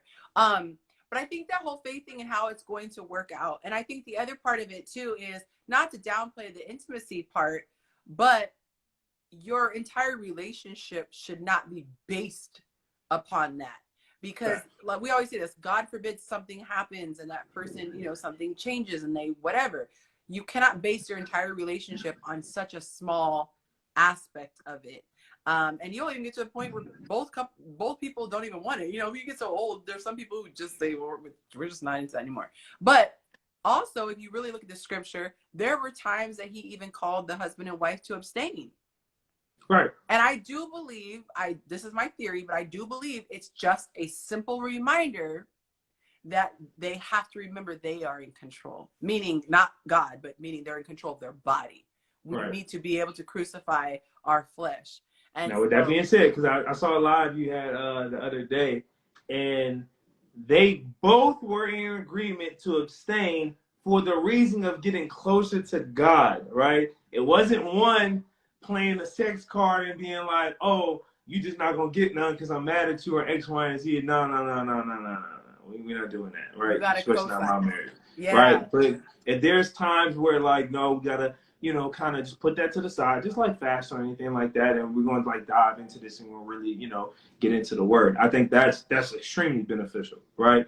But for me, I look at it a little bit. I look at sex when it's done in the right context as praise. Like, we're essentially praising God, right? Because that's what he created, and he created it and you're doing it and honoring him in such a way. So, I mean, that's how I look at it. Yeah, and he says to be fruitful and multiply. So before, obviously in the Bible, they didn't have what do you call it? Pregnancy control. What is that? Why am I not thinking birth control? Birth control. I'm like, condoms? Yeah. Birth control. So just imagine back then. I mean, really think about this, because I recently was thinking about this. I was randomly reading the Bible, and I'm like, if you have sex, you're pretty much gonna have a kid. Yeah, gonna have a kid, right? Right. So, you know, that is a whole nother thing, because it's like, imagine those women. Not only is she saying, I'm not in the mood, I'm tired. She's like, I'm not in the mood to get pregnant again. Right. So, like my grandma is a good Catholic woman, and she had 10 back-to-back pregnancies. I'm talking back-to-back. Like every year? Yeah, every year. Because as soon as you're not pregnant, you can't get pregnant when you're pregnant. So as soon as she was not pregnant, she would get pregnant again, because obviously they're having sex. So they're, yeah. Don't get wrong, I want kids, but we ain't doing 10. So thank God we live in a day and age, okay, where procreating is not, you know, yeah. So that was a whole, whoo, you talk about the stakes back then. Thank goodness. I got a whole football team. Start defense. Let's go. My other grandma had 11. So 11 on one side and 10 on, yeah. But I want to say this, you're 3 hours ahead of me, so I'm not going to hold you any longer. You've already been here an hour and a half. I want to say thank you so much for your time. That people have. So me? Yeah. I'm 3 hours ahead. I thought you was. Oh, you're in LA. Yeah. So it's only 7:30 for me. I think it's what, 10:30 for you. Oh, it's 9. No, it's 9:30. I'm good. Oh wait, what time zone are you in? I'm not in the East Coast. I'm in Louisiana, so it's Central. Duh, Louisiana is the. Yeah. It's that odd little. Yeah. I should know that. The eye. I thought you had to go because you were like, hurry through the questions. So I'm trying to like. No. But I mean, you said we had so many. I was like, all right, let's try to get them. No, I'm straight. I'm straight for now. I got at least 30 minutes left. Okay. Let me see. I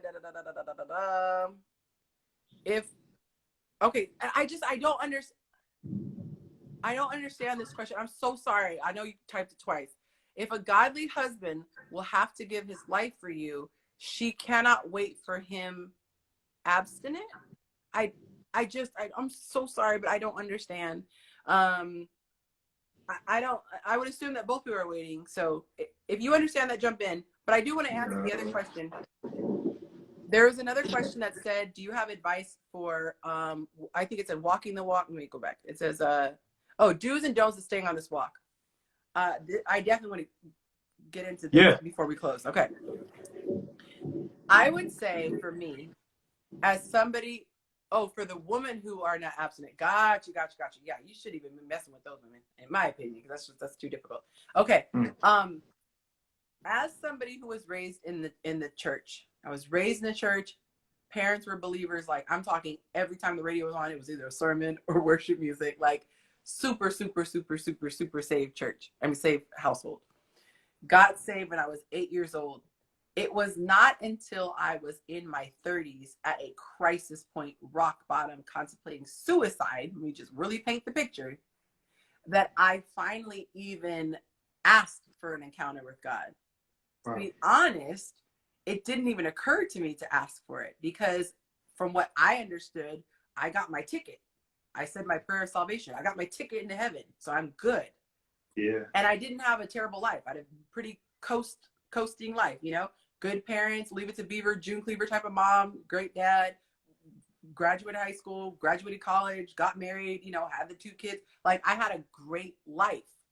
And so it wasn't until I finally had stress, which I'm thank God for stress and problems because it changed my life for the better. It wasn't fun in the moment, but it was a pivot point.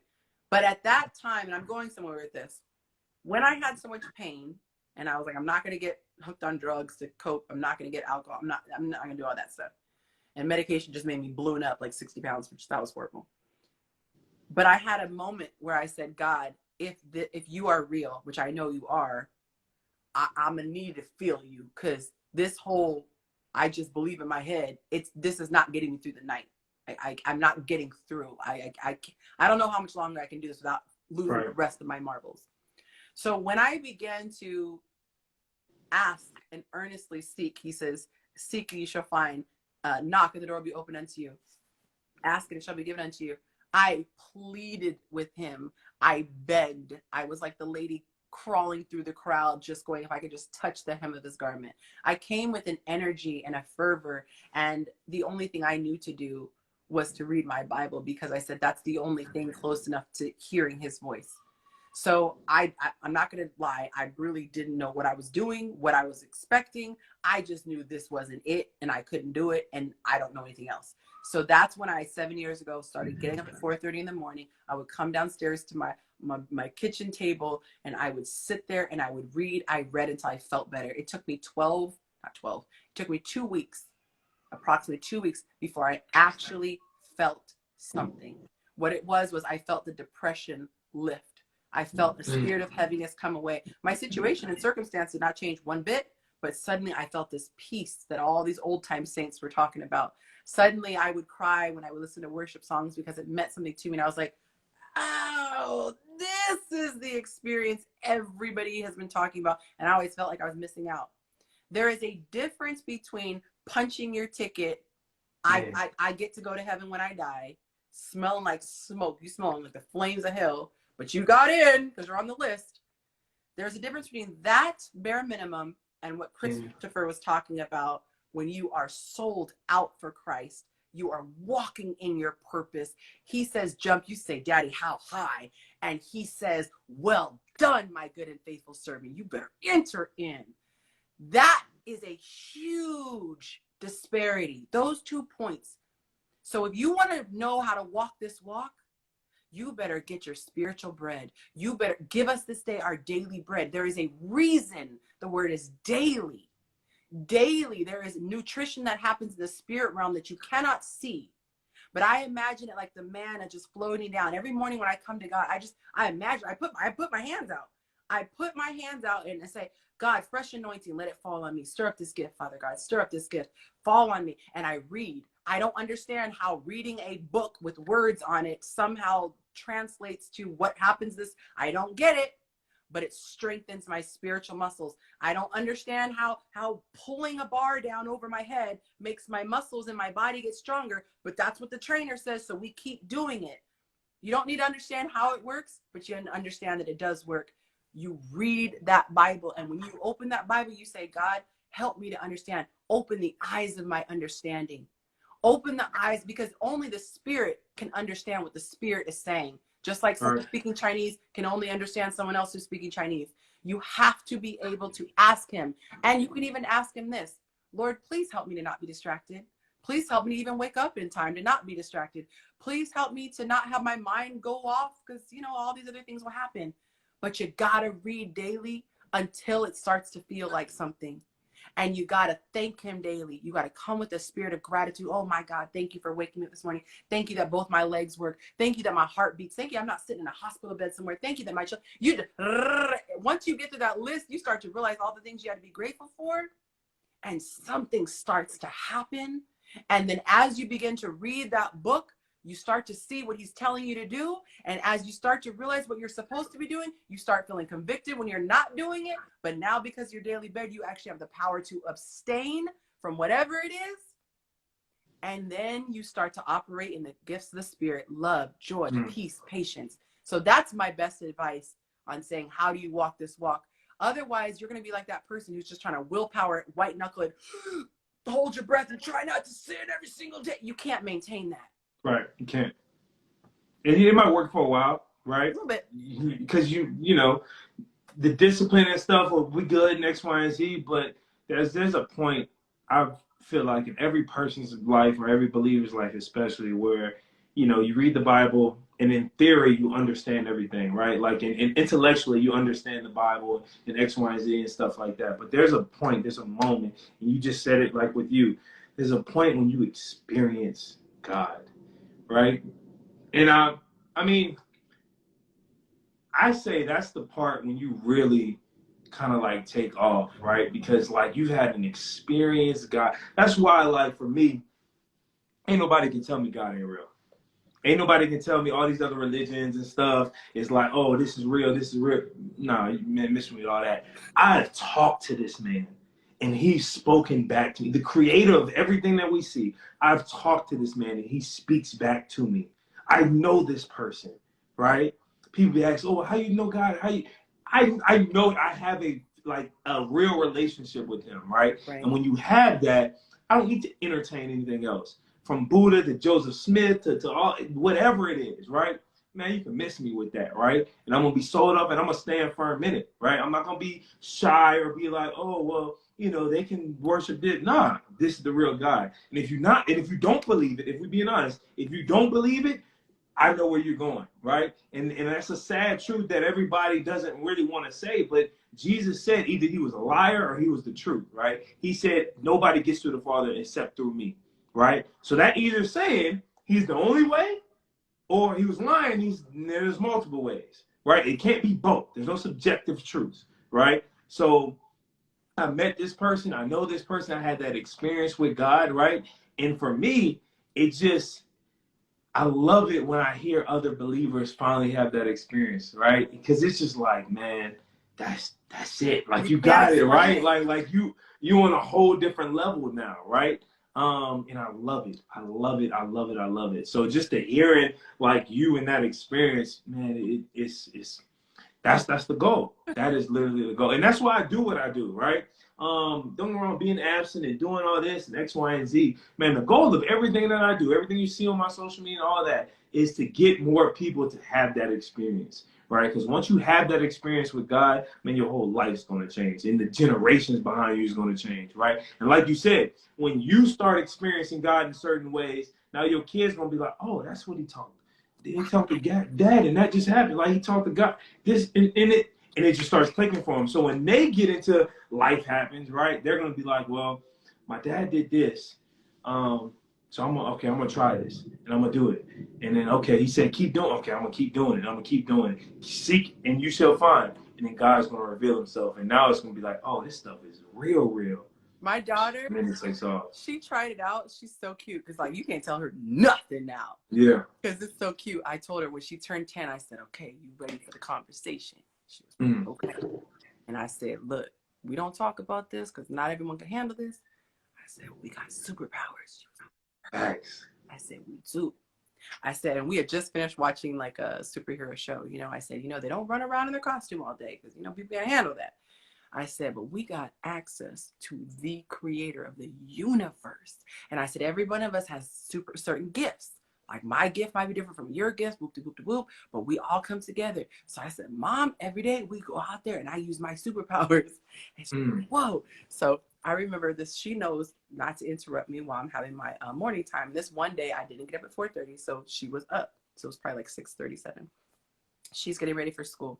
So I'm in my prayer closet, and like you said, you hear God's voice, right? God literally was like, go check on so-and-so. And I'm like, in my head, I'm thinking, our house is not that big. Like if she needs me, I'm right here. She doesn't need me in the morning. She's old enough to get dressed. And you feel like, you know, that nudge he gives you, like, I said what I said. So I'm like, I'm thinking like, Lord, I'm trying to worship you. So I'm like, okay, Lord. So I get up out of my my little prayer closet and I go to the door and I'm like, baby. And she goes, Mommy. I mean, because she's at the shower. Mommy. And I'm like, oh my gosh. She's like, come in. And little kids, you know, they panic over stuff. The tub had overflowed. The toilet had the tub stop had backed up because she's got all this curly hair, so it had backed up. In her little brain, she didn't think to turn the shower off, so she just seeing the water get higher and higher in the tub, and she doesn't know what to do. And I, you know, help her out, and then she goes, Mom, I was in the shower and I was panicking, and I said, God, please help me. And she goes, it goes right when I knocked on the door. And she has so many stories like that. I could just tell you over and over, like very specific prayers. And I said, God, he's sitting there like her faith needs to be strengthened. So I'm gonna honor it. She'll say things like, God, can you make a noise if da-da-da? And I went, and I made a noise in the other room. And she's so you can't tell my little girl nothing. It could be like, I can't find a pencil. She's like, did you ask God? And I'm like, oh, she checked me. I'm like, oh, right. Where can I find my pencil? But it's true. The generations, like when you get older, it's kind of like, I think you lose your ability to believe, you know, because you get so logical. And jaded by world and disappointments and so many different things. No, I agree. You can get them when they're young and they start to realize, wait, I don't have any of the problems the other kids are having. Whoa. They get dangerous. Everyone else is stressed out and they feel the need to be on drugs, but I have so much peace and wow and all this. You know, everyone else is struggling to make money, and it seems like everything I touch, it just turns to gold. But there's so much out there that we are supposed to have access, and so many people are not living the life that God intended. He said, "I came that you may have life." And that more abundantly. And so many people, I think they mean well, but they teach this you got to be righteous. It's all about being righteous and obtaining favor in God's eyes. And he says, honey, your righteousness is filthy. Baby, oh, bless your heart.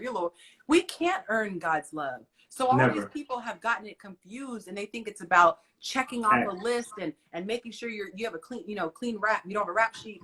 And it's not about that. It's about understanding. He said, I first called you, what is it, servant? And now I call you friend. He's like, I just want to be your father. I want you to ask me when you need something. I want you to experience life the way I intended it. When I finally came to that realization, and it wasn't about being the star pupil, always getting an A+ and making sure I have an apple on the teacher's desk every day, and I started to just relax and let my daddy take care of me. And then you naturally just want to honor him. You're like, yeah, I could go out and fornicate because he would forgive me. He would. I'm not going to go to hell because I fornicate. But why would I? Right. If I understand that his ways are better than my ways, and the best I could pick is pales in comparison to what he has for me. So you know what? I got to wait a couple decades for sex. Okay.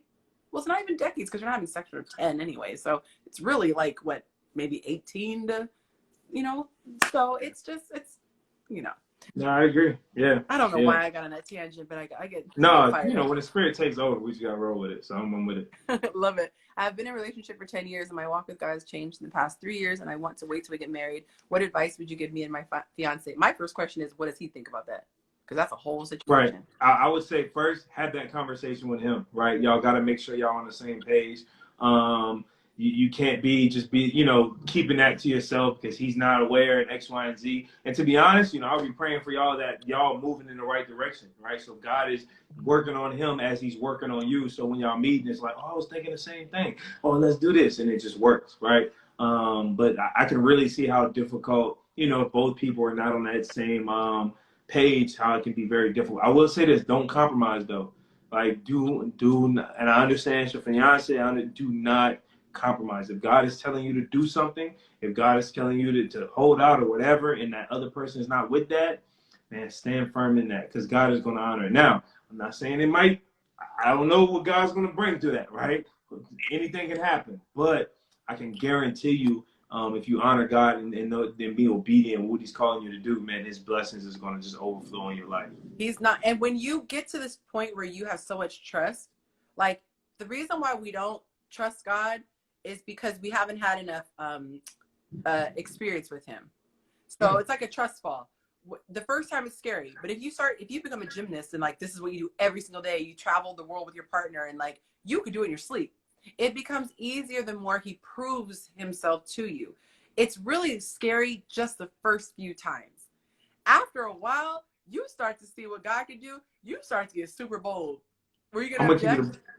Well, not object, but I will say this. Like, I think God sometimes, like you said, I think he does this on purpose, right? So like you said, the first time you do a trust fall in certain areas, like you're gonna do it, all right, it's hard. And the more you do it, you're like, all right, cool, I got it, right? And then I believe he's gonna ask you to do it in a completely different field. That's what right? Yeah. To where it's like, I don't know about this one now. Like, you know what I mean? So he's going to be like, nah, you got to trust me in this area too. Yes. Trust me with your marriage. Trust me with your finances. Trust me with this. Trust me with that. Trust me with that, right? And in that process, because I'm going through it in a certain area myself, and kind of like really trusting God in this area is like, man, okay, it was a little rough at first, but like the more you do it, like you said, the better you get, and the more you'll be like, nah, my God don't never fail me, you never will, right? I agree with you, and I think that it's levels. I think that when you trust him in one area, it's kind of like, okay, you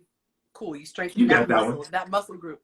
Okay, now what about your finances? Are you willing to trust him in your finance? Okay, are you willing to trust him with your love life? And this is the part that I cannot. This is, if this entire live goes away and you could have one clip, this is the most important thing, I think, in my opinion. Do not look for a check mark believer. This is what I used to do. Like, do you love God? Yes. No, not even love God. Do you believe in God? Yes. No. Okay. That's what I call a check mark believer. Yep. Because unless you're an atheist, most people are not like, no, I don't even believe God exists. But demons believe God. What'd you say? Demons believe in God and they tremble. So that don't mean nothing. The demons believe in God and they tremble because they actually know, they've seen firsthand. So for me, there is a difference. Remember when I said there's the checkbox, you got your salvation ticket, and then there's the experiencing God? Unequally yoked to me is all of this too. Facts. What were you saying? Facts. No, I agree 1,000%. Facts. If I ever started dating again, we would have to be here. We would have to, because first of all, I would drive him nuts. He'd be like, shut up. He would be like, but these are the facts and the figures. And I'd be like, but God said. He'd be like, ma'am, it just wouldn't work. You would constantly be butting each other. And I need someone who's going to be like, babe, what does the word say? Babe, what is the word? Babe, what does the word say? That's what I need him to come with. Not, these are my calculations and according to the statistics of it all. Right. No, because I mean, even like being unequally yoked is being on different levels to a certain extent, right? So like if it's too drastic, there's no way it's gonna work, right? Now I can't appreciate the fact that like literally God can take somebody on level 1 in a month. Like they can be on a completely different level, right? But yeah, like you got to make sure that that person is on that same level. It's like, so for me, for example, if you haven't learned certain principles, like it's going to be really hard for me to even like consider it like long term. Like if you don't know how to tithe, like if you don't know how to serve, you don't know how to, you know, submit or do certain things, right? Principles of God, Control it's going your to be tongue. really, let's not go there. That's a whole different line. But like, you know what I mean? Like there's certain things that like I can invest and I can help you in, but romantically, like I just certain things I'm not about to like And teach you. I don't think that it's a sin or unbiblical. I think there's Right, a lot right. of guidance in the Bible that's just like, bro, why would you want to? Kind of how we were saying, if you're a virgin and you don't have any kids, it's just easier if you pick another virgin. You know, it's the ideal. So ideally, you're going to be at roughly the same place because you could, but why would you want to fight an uphill battle everywhere? Like it's like having two people who have completely opposite taste in football. Like every single time you're fighting, like, no, we're not wearing these colors. No, we're not watching this game. I mean, obviously, you would not pick someone over their sports team. But I'm simply saying, like, it's a whole thing. I have friends who are diehard Raiders, diehard 49ers. She's 49ers, he's Raiders. And the kids, it's like they got a custody, like, within the marriage. Like, who's getting the Raider kid? Who's getting the Niner kid? No, I feel that. That's why that unequally yoked is a I make TikToks about it all the time. But no, it's a real thing. It's a real thing. Okay, so you got to tell me. Okay, well, you said 30 more minutes, so we got 9 more. We got quick fire questions because they're keep coming in. Okay. Cool. How do you feel about contraceptives as a Christian? In terms of, that's all they said. So I think they're saying like, do you feel they're good or bad? I think that's what they're trying to say. And if you have a question, drop it in the box. like, going in order that they're being dropped in the box. What you mean? Just like being like a good person and stuff, or? I'm assuming. I think that I would assume they're asking, is it like unbiblical to use contraceptives? I'm assuming that's because remember I was saying my grandma's a good Catholic woman, so she didn't use contraceptives. So that's probably where they. I mean, I don't know if that's necessarily biblical or not. You mean like while you're having, like when you're married and you're having sex? So they said birth control in marriage. I mean, I don't know. I mean, I'm not trying to have a baby every time I have sex with my wife. So I mean, but I don't know if that's necessarily biblical or not. I had a friend, he got married and he was like, no, we're not going to do none of that. If it happens, it happens. And I'm like, well, yeah, it's going to happen. Like, you know what I mean? Like, he said some people believe it's a sin to spill the seed. I mean, biblically, like that did happen. So like, I understand that. But I'm going to be honest. I'm not sure. Maybe I'm just not there yet in that season. I have no conviction about that. And I have not read anything in the scripture that has made me have a conviction. That's the best way I can answer that. Yeah. Yeah. Okay. Next question. What would you do if your new wife or husband for the ladies isn't sexually attracted to you? We ain't gonna be married. We're not wait. I am not waiting that long to determine if we have sexual compatibility, right? And I'm a firm believer. Yes, I'm a virgin. But if we cannot talk about sex, it ain't gonna happen. Like if you're not mature enough, if we can't talk information-wise about sex and see, oh, do you like this? Do you not like this? Do you have to like, what's your no-go? If we not on the same level with that, no, it's just not gonna work, right? Like what? I ain't about to wait till I get married and then be like, oh, you're not sexually attracted to me, or vice versa. Heck no, y'all, no. And Understand. The other question being a virgin and not like, or waiting and being abstinent is not saying, look, I'm just going to completely disregard all this sexual intimacy and all that stuff until after the marriage. No, I think there's a healthy conversation, there's a healthy like dialogue that we should be able to have as mature adults, grown men and women, to see if we are compatible sexually, right? I think that's extremely important. And Extremely important. You can tell a lot by kissing too, in my opinion. So there's a reason it's called foreplay.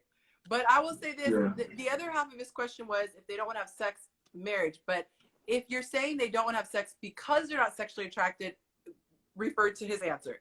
But if there's a situation where either person just stops wanting to have sex out of nowhere, to me, that's not just like, oh, okay. That means we're going to see someone. We are going to do counseling. We are going to see a therapist, a sex therapist. We are going to exorcist. No, I'm just playing. We're going to figure out what is the issue. Okay, next question. The issue, because ain't no way I waited. Why did he get real agitated, y'all? You see that? How agitated he got with that question? Ain't no way I'm waited this long, and all of a sudden it's like, oh, that's not what we're not gonna do. No, because one, I gotta get a pro at it, right? I gotta make up some lost time, so I gotta get good at it. So you better take that vacation time. Yeah, we're gonna be doing some things. Well, they asking personal questions now. Put it in the box, y'all, because that's the only fair way where I can go in order. Okay, that's an easy one though. But I'm not in a relationship right now. I'm single. Okay, well there you go. You got your question answered. Without basing your relationship mainly on sex, how do you ask about size without being disrespectful or tacky? I'm not asking about size, so I think that's a you question. How big are your walls, man? To be honest, that's like I said, mind you, I'm not saying you jump out the gate and we talking about that, right? But if you're getting to know somebody and being vulnerable with them and having deep conversations and there's trust there and there's vulnerability there, like I said, when y'all are talking about that information, like you're not seeking to have sex, but if you're talking about that as an informational standpoint, I don't think that's necessarily an out-of-pocket question, right? Yeah. I think that's an adult, reasonable question. Now, then you got to go into, hey, is he lying? Is he doing this and that? Yeah, that's one thing, right? But just having that question and that wonder, look, we're human, and that's why I said before, I don't know how y'all want to do it because that's a real thing, and I feel sorry for some of y'all. I don't know. Yeah, well, I'm not gonna laugh because there's somebody on here who I always laugh when I see her because it's a whole nother story. But she knows that it's important to ask these questions, and I don't think that you can ask enough questions. And this is what I meant to say earlier. And I'm so glad I remembered just now. You are considering marrying someone for the rest of your life. For the rest of your life, there should be no question that you're uncomfortable asking. What I'm saying, I'm not saying that it's not weird to be uncomfortable. What I'm saying is it should not be so uncomfortable to the point I don't ask you. From finances to sex to raising kids, for everything. To everything. There should be no stone left unturned. And so there's an entire book that I have that my dad gave me before I got married. And it covers everything. History, family, preferences, sex. It goes specifics into sex. Like, are you a talker in bed or do you prefer silence in bed? Like, all this stuff is important. What if you get into it and you're like, yeah, daddy, woo! And he's the type of person who's like, I don't want talking. Whoa, and now pineapples. No, it's the same word. No, I feel you. There's so much that need to be asked. And so many people don't think that premarital counseling is important. If you want to get married, book me. I'll give you all the questions. Okay. So I'm so done. See, she gonna get me in trouble. She gonna have me laughing. Don't start. You know who you are, man. You know who you are. There's a book called Don't You Dare Get Married Until You Ask These Questions. And it's it's a series of 500 questions. I've heard of it. Yeah. I'm looking at it. I'm trying to read the side. But yeah, it's 500 questions. I always say I should get paid because I promoted that book so much and I don't. But anyway, that book is really important. But you should be asking every single question, because what happens is most people get emotionally attached to the person and they don't want anyone or anything to make them try to say no. You should actually want holes to be poked in it, because if there is the ability to a hole to be poked, you want it to be poked. Well, that's a bad analogy for what we're talking about. But if there's a hole that needs to be poked, you should find out before your marriage, because if you find out after that, oh crap, I didn't know he had $75,000 of debt. there are things that you should find out before. Okay. Let me ask another one. And the person who asked, sex life won't be disappointing, go back and watch it because we discussed that already. So he gave it a beautiful answer on that. Let's see. Oh, that was a half. Okay. Can you elaborate on the importance of being unequally yoked? Oh, I think we did. So I think that was early. Yeah, using wisdom discernment. Okay, be intentional. When dating, how do you mention abstinence and see if the other person is too? Do you want to answer that first? Because I'll answer that real quick. So yeah, I don't think it should be like come off the block. Hey, I'm a virgin. I asked it, right? Hey, my name's nice to meet you, right? No, I don't think you should be doing like that. Shouldn't be leading with, right? But I do think I like having deep conversations, right? All the shallow stuff, I can miss it. So with me, within the first 3 dates, if we make it that far, we're definitely talking about all those different things, right? And for me, when it comes up, it just comes up. Whether that's the first day or the second day, whatever. When we just start talking about that of like, oh, hey, what's your spiritual life? How you doing? How you living? X, Y, and Z. Then it comes up, and we can have a mature conversation about it, right?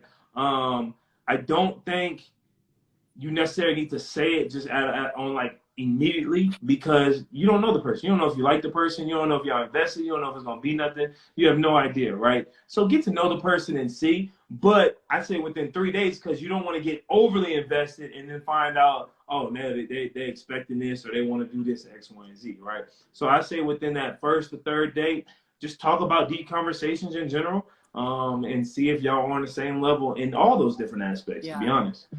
And I like that. The pre-engagement counseling is better than premarital. Yeah. And premarital really covers all of it. It's counseling that you get before you're married. But yes, to do it before you're engaged, if you're considering getting engaged, that should be a good time to do it, because now once you've gotten engaged, it's a little awkward.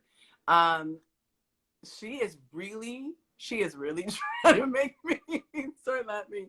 Okay. I would say this.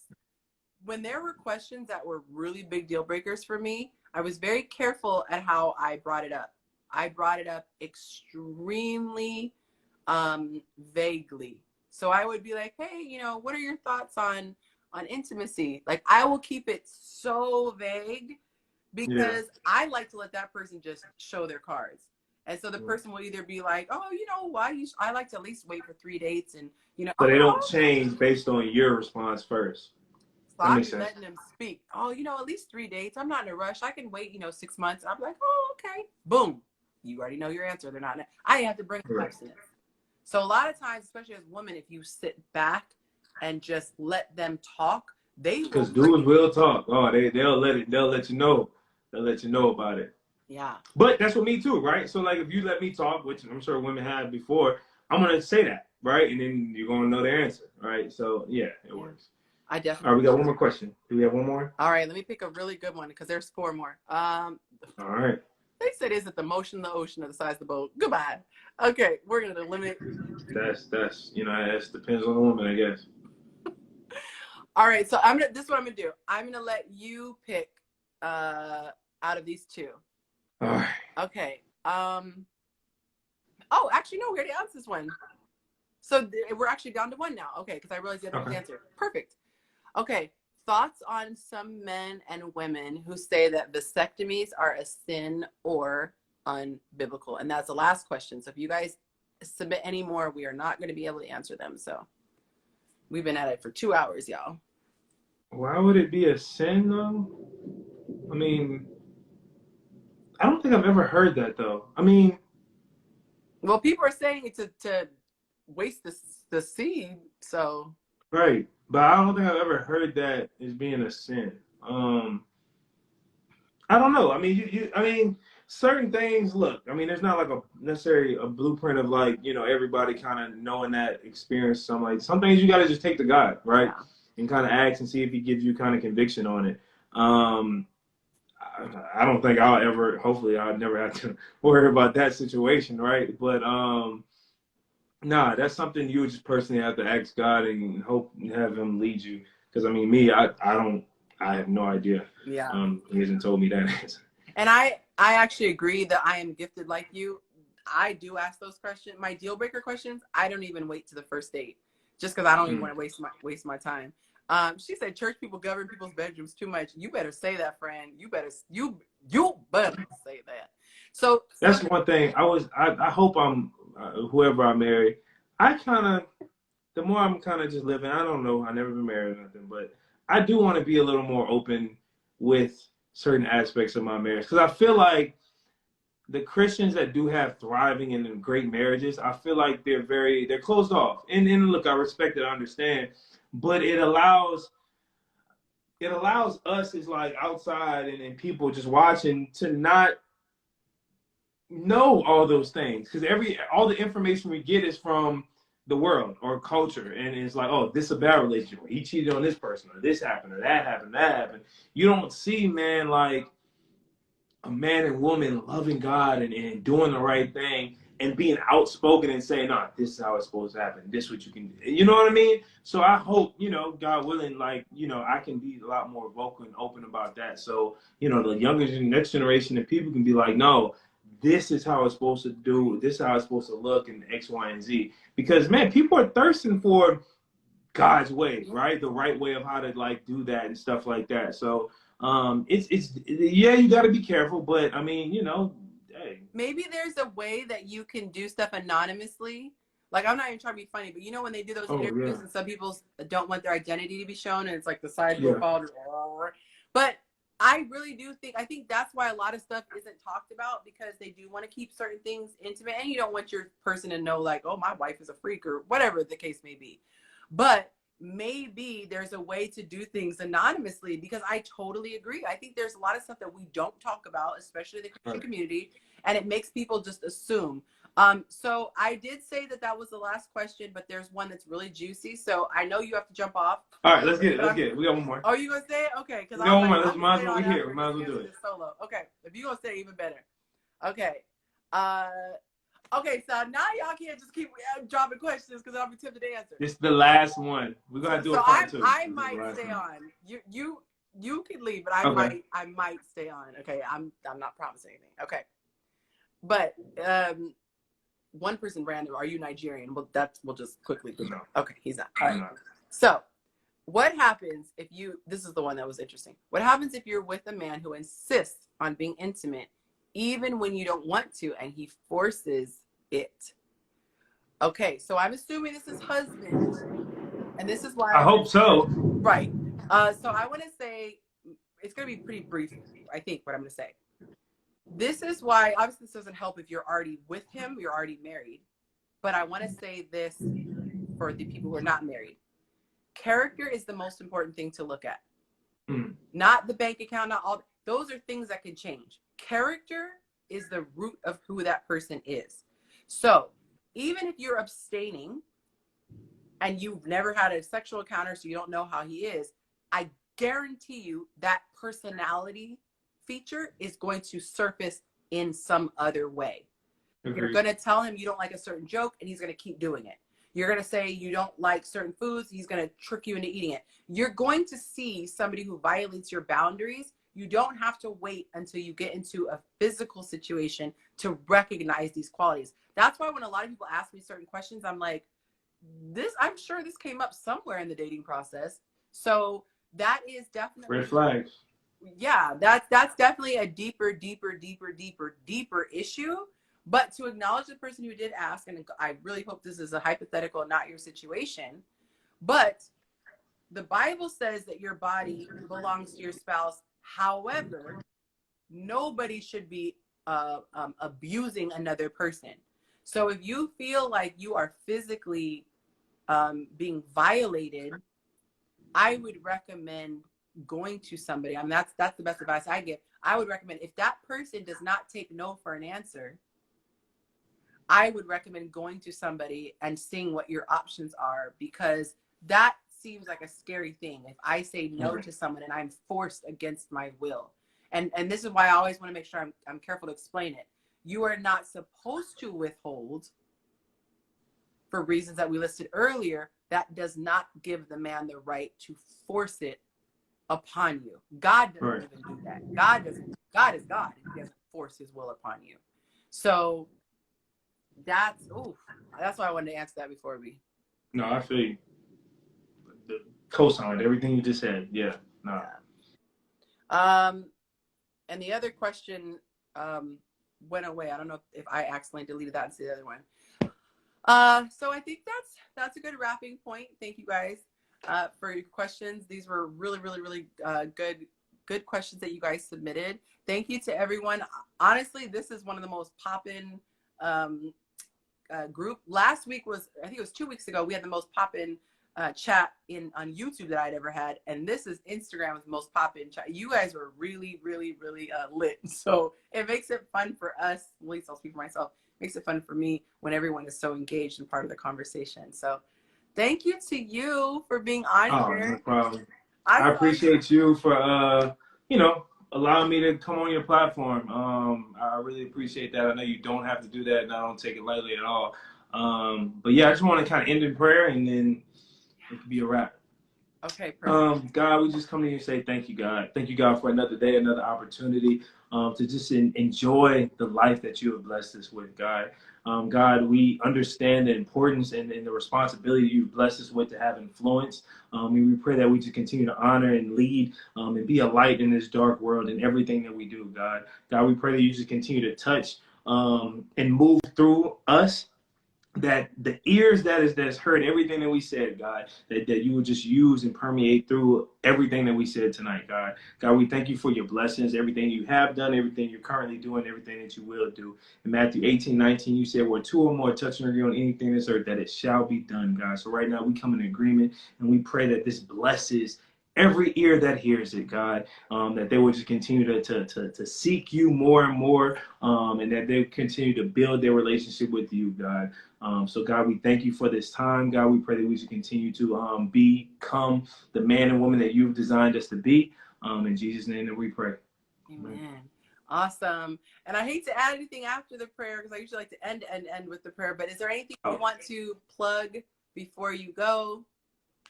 Oh yeah, well, just follow me on YouTube, The King Experience. Follow me on Instagram, Christ is King. I got art pages, I got training, I got poetry. Go check it all out on my website, and hopefully buy some work. So appreciate it. But yeah, I got some lot of things coming out this year, so just stay tuned.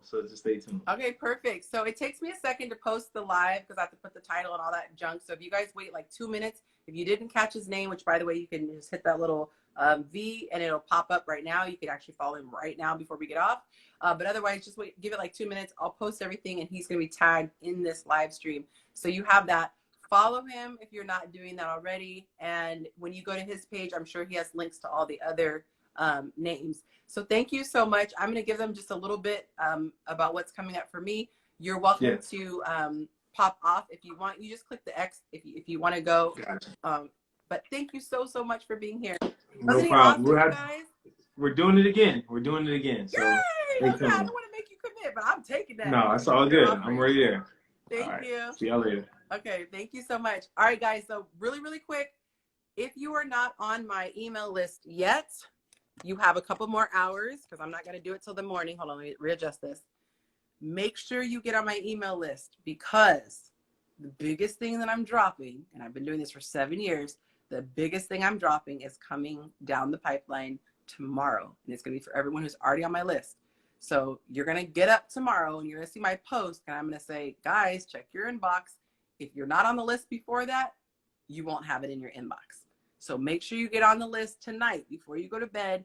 Just click the link in my bio. The very top one says stay connected, because I am rolling out something big for my birthday. My birthday is April 28th, but there's something that's going to come as a gift tomorrow to everyone on my list. So make sure you get on my list and you will find out what that is in the morning. Okay. Whatever time I wake up. So don't worry if you wake up in the East Coast and it's not there yet. It'll be coming tomorrow morning at some point. Okay.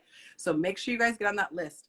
My desire is to teach people everything that I have learned about relationships, and not only just about relationships, but about the spirit realm. So if you understand the spirit realm and you understand relationships, you can have a divine union.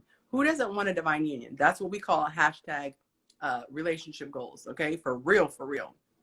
not fronting for the gram, like actual, you are in love with your partner and they are in love with you. So I have been working on something behind the scenes. I cannot wait to share it with you guys. And you're gonna get a sneak peek if you're on my list. Okay, guys? So make sure you're on my list. You have been warned. So everybody who jumped off already, like 70 people jumped off in the last 2 minutes, they're not gonna know. So you guys who stuck around to the end, you guys will know. Okay? God bless you. Until next time, make sure you tell someone how much you love them. And I hope it's extremely apparent just how much I love you guys. Good night.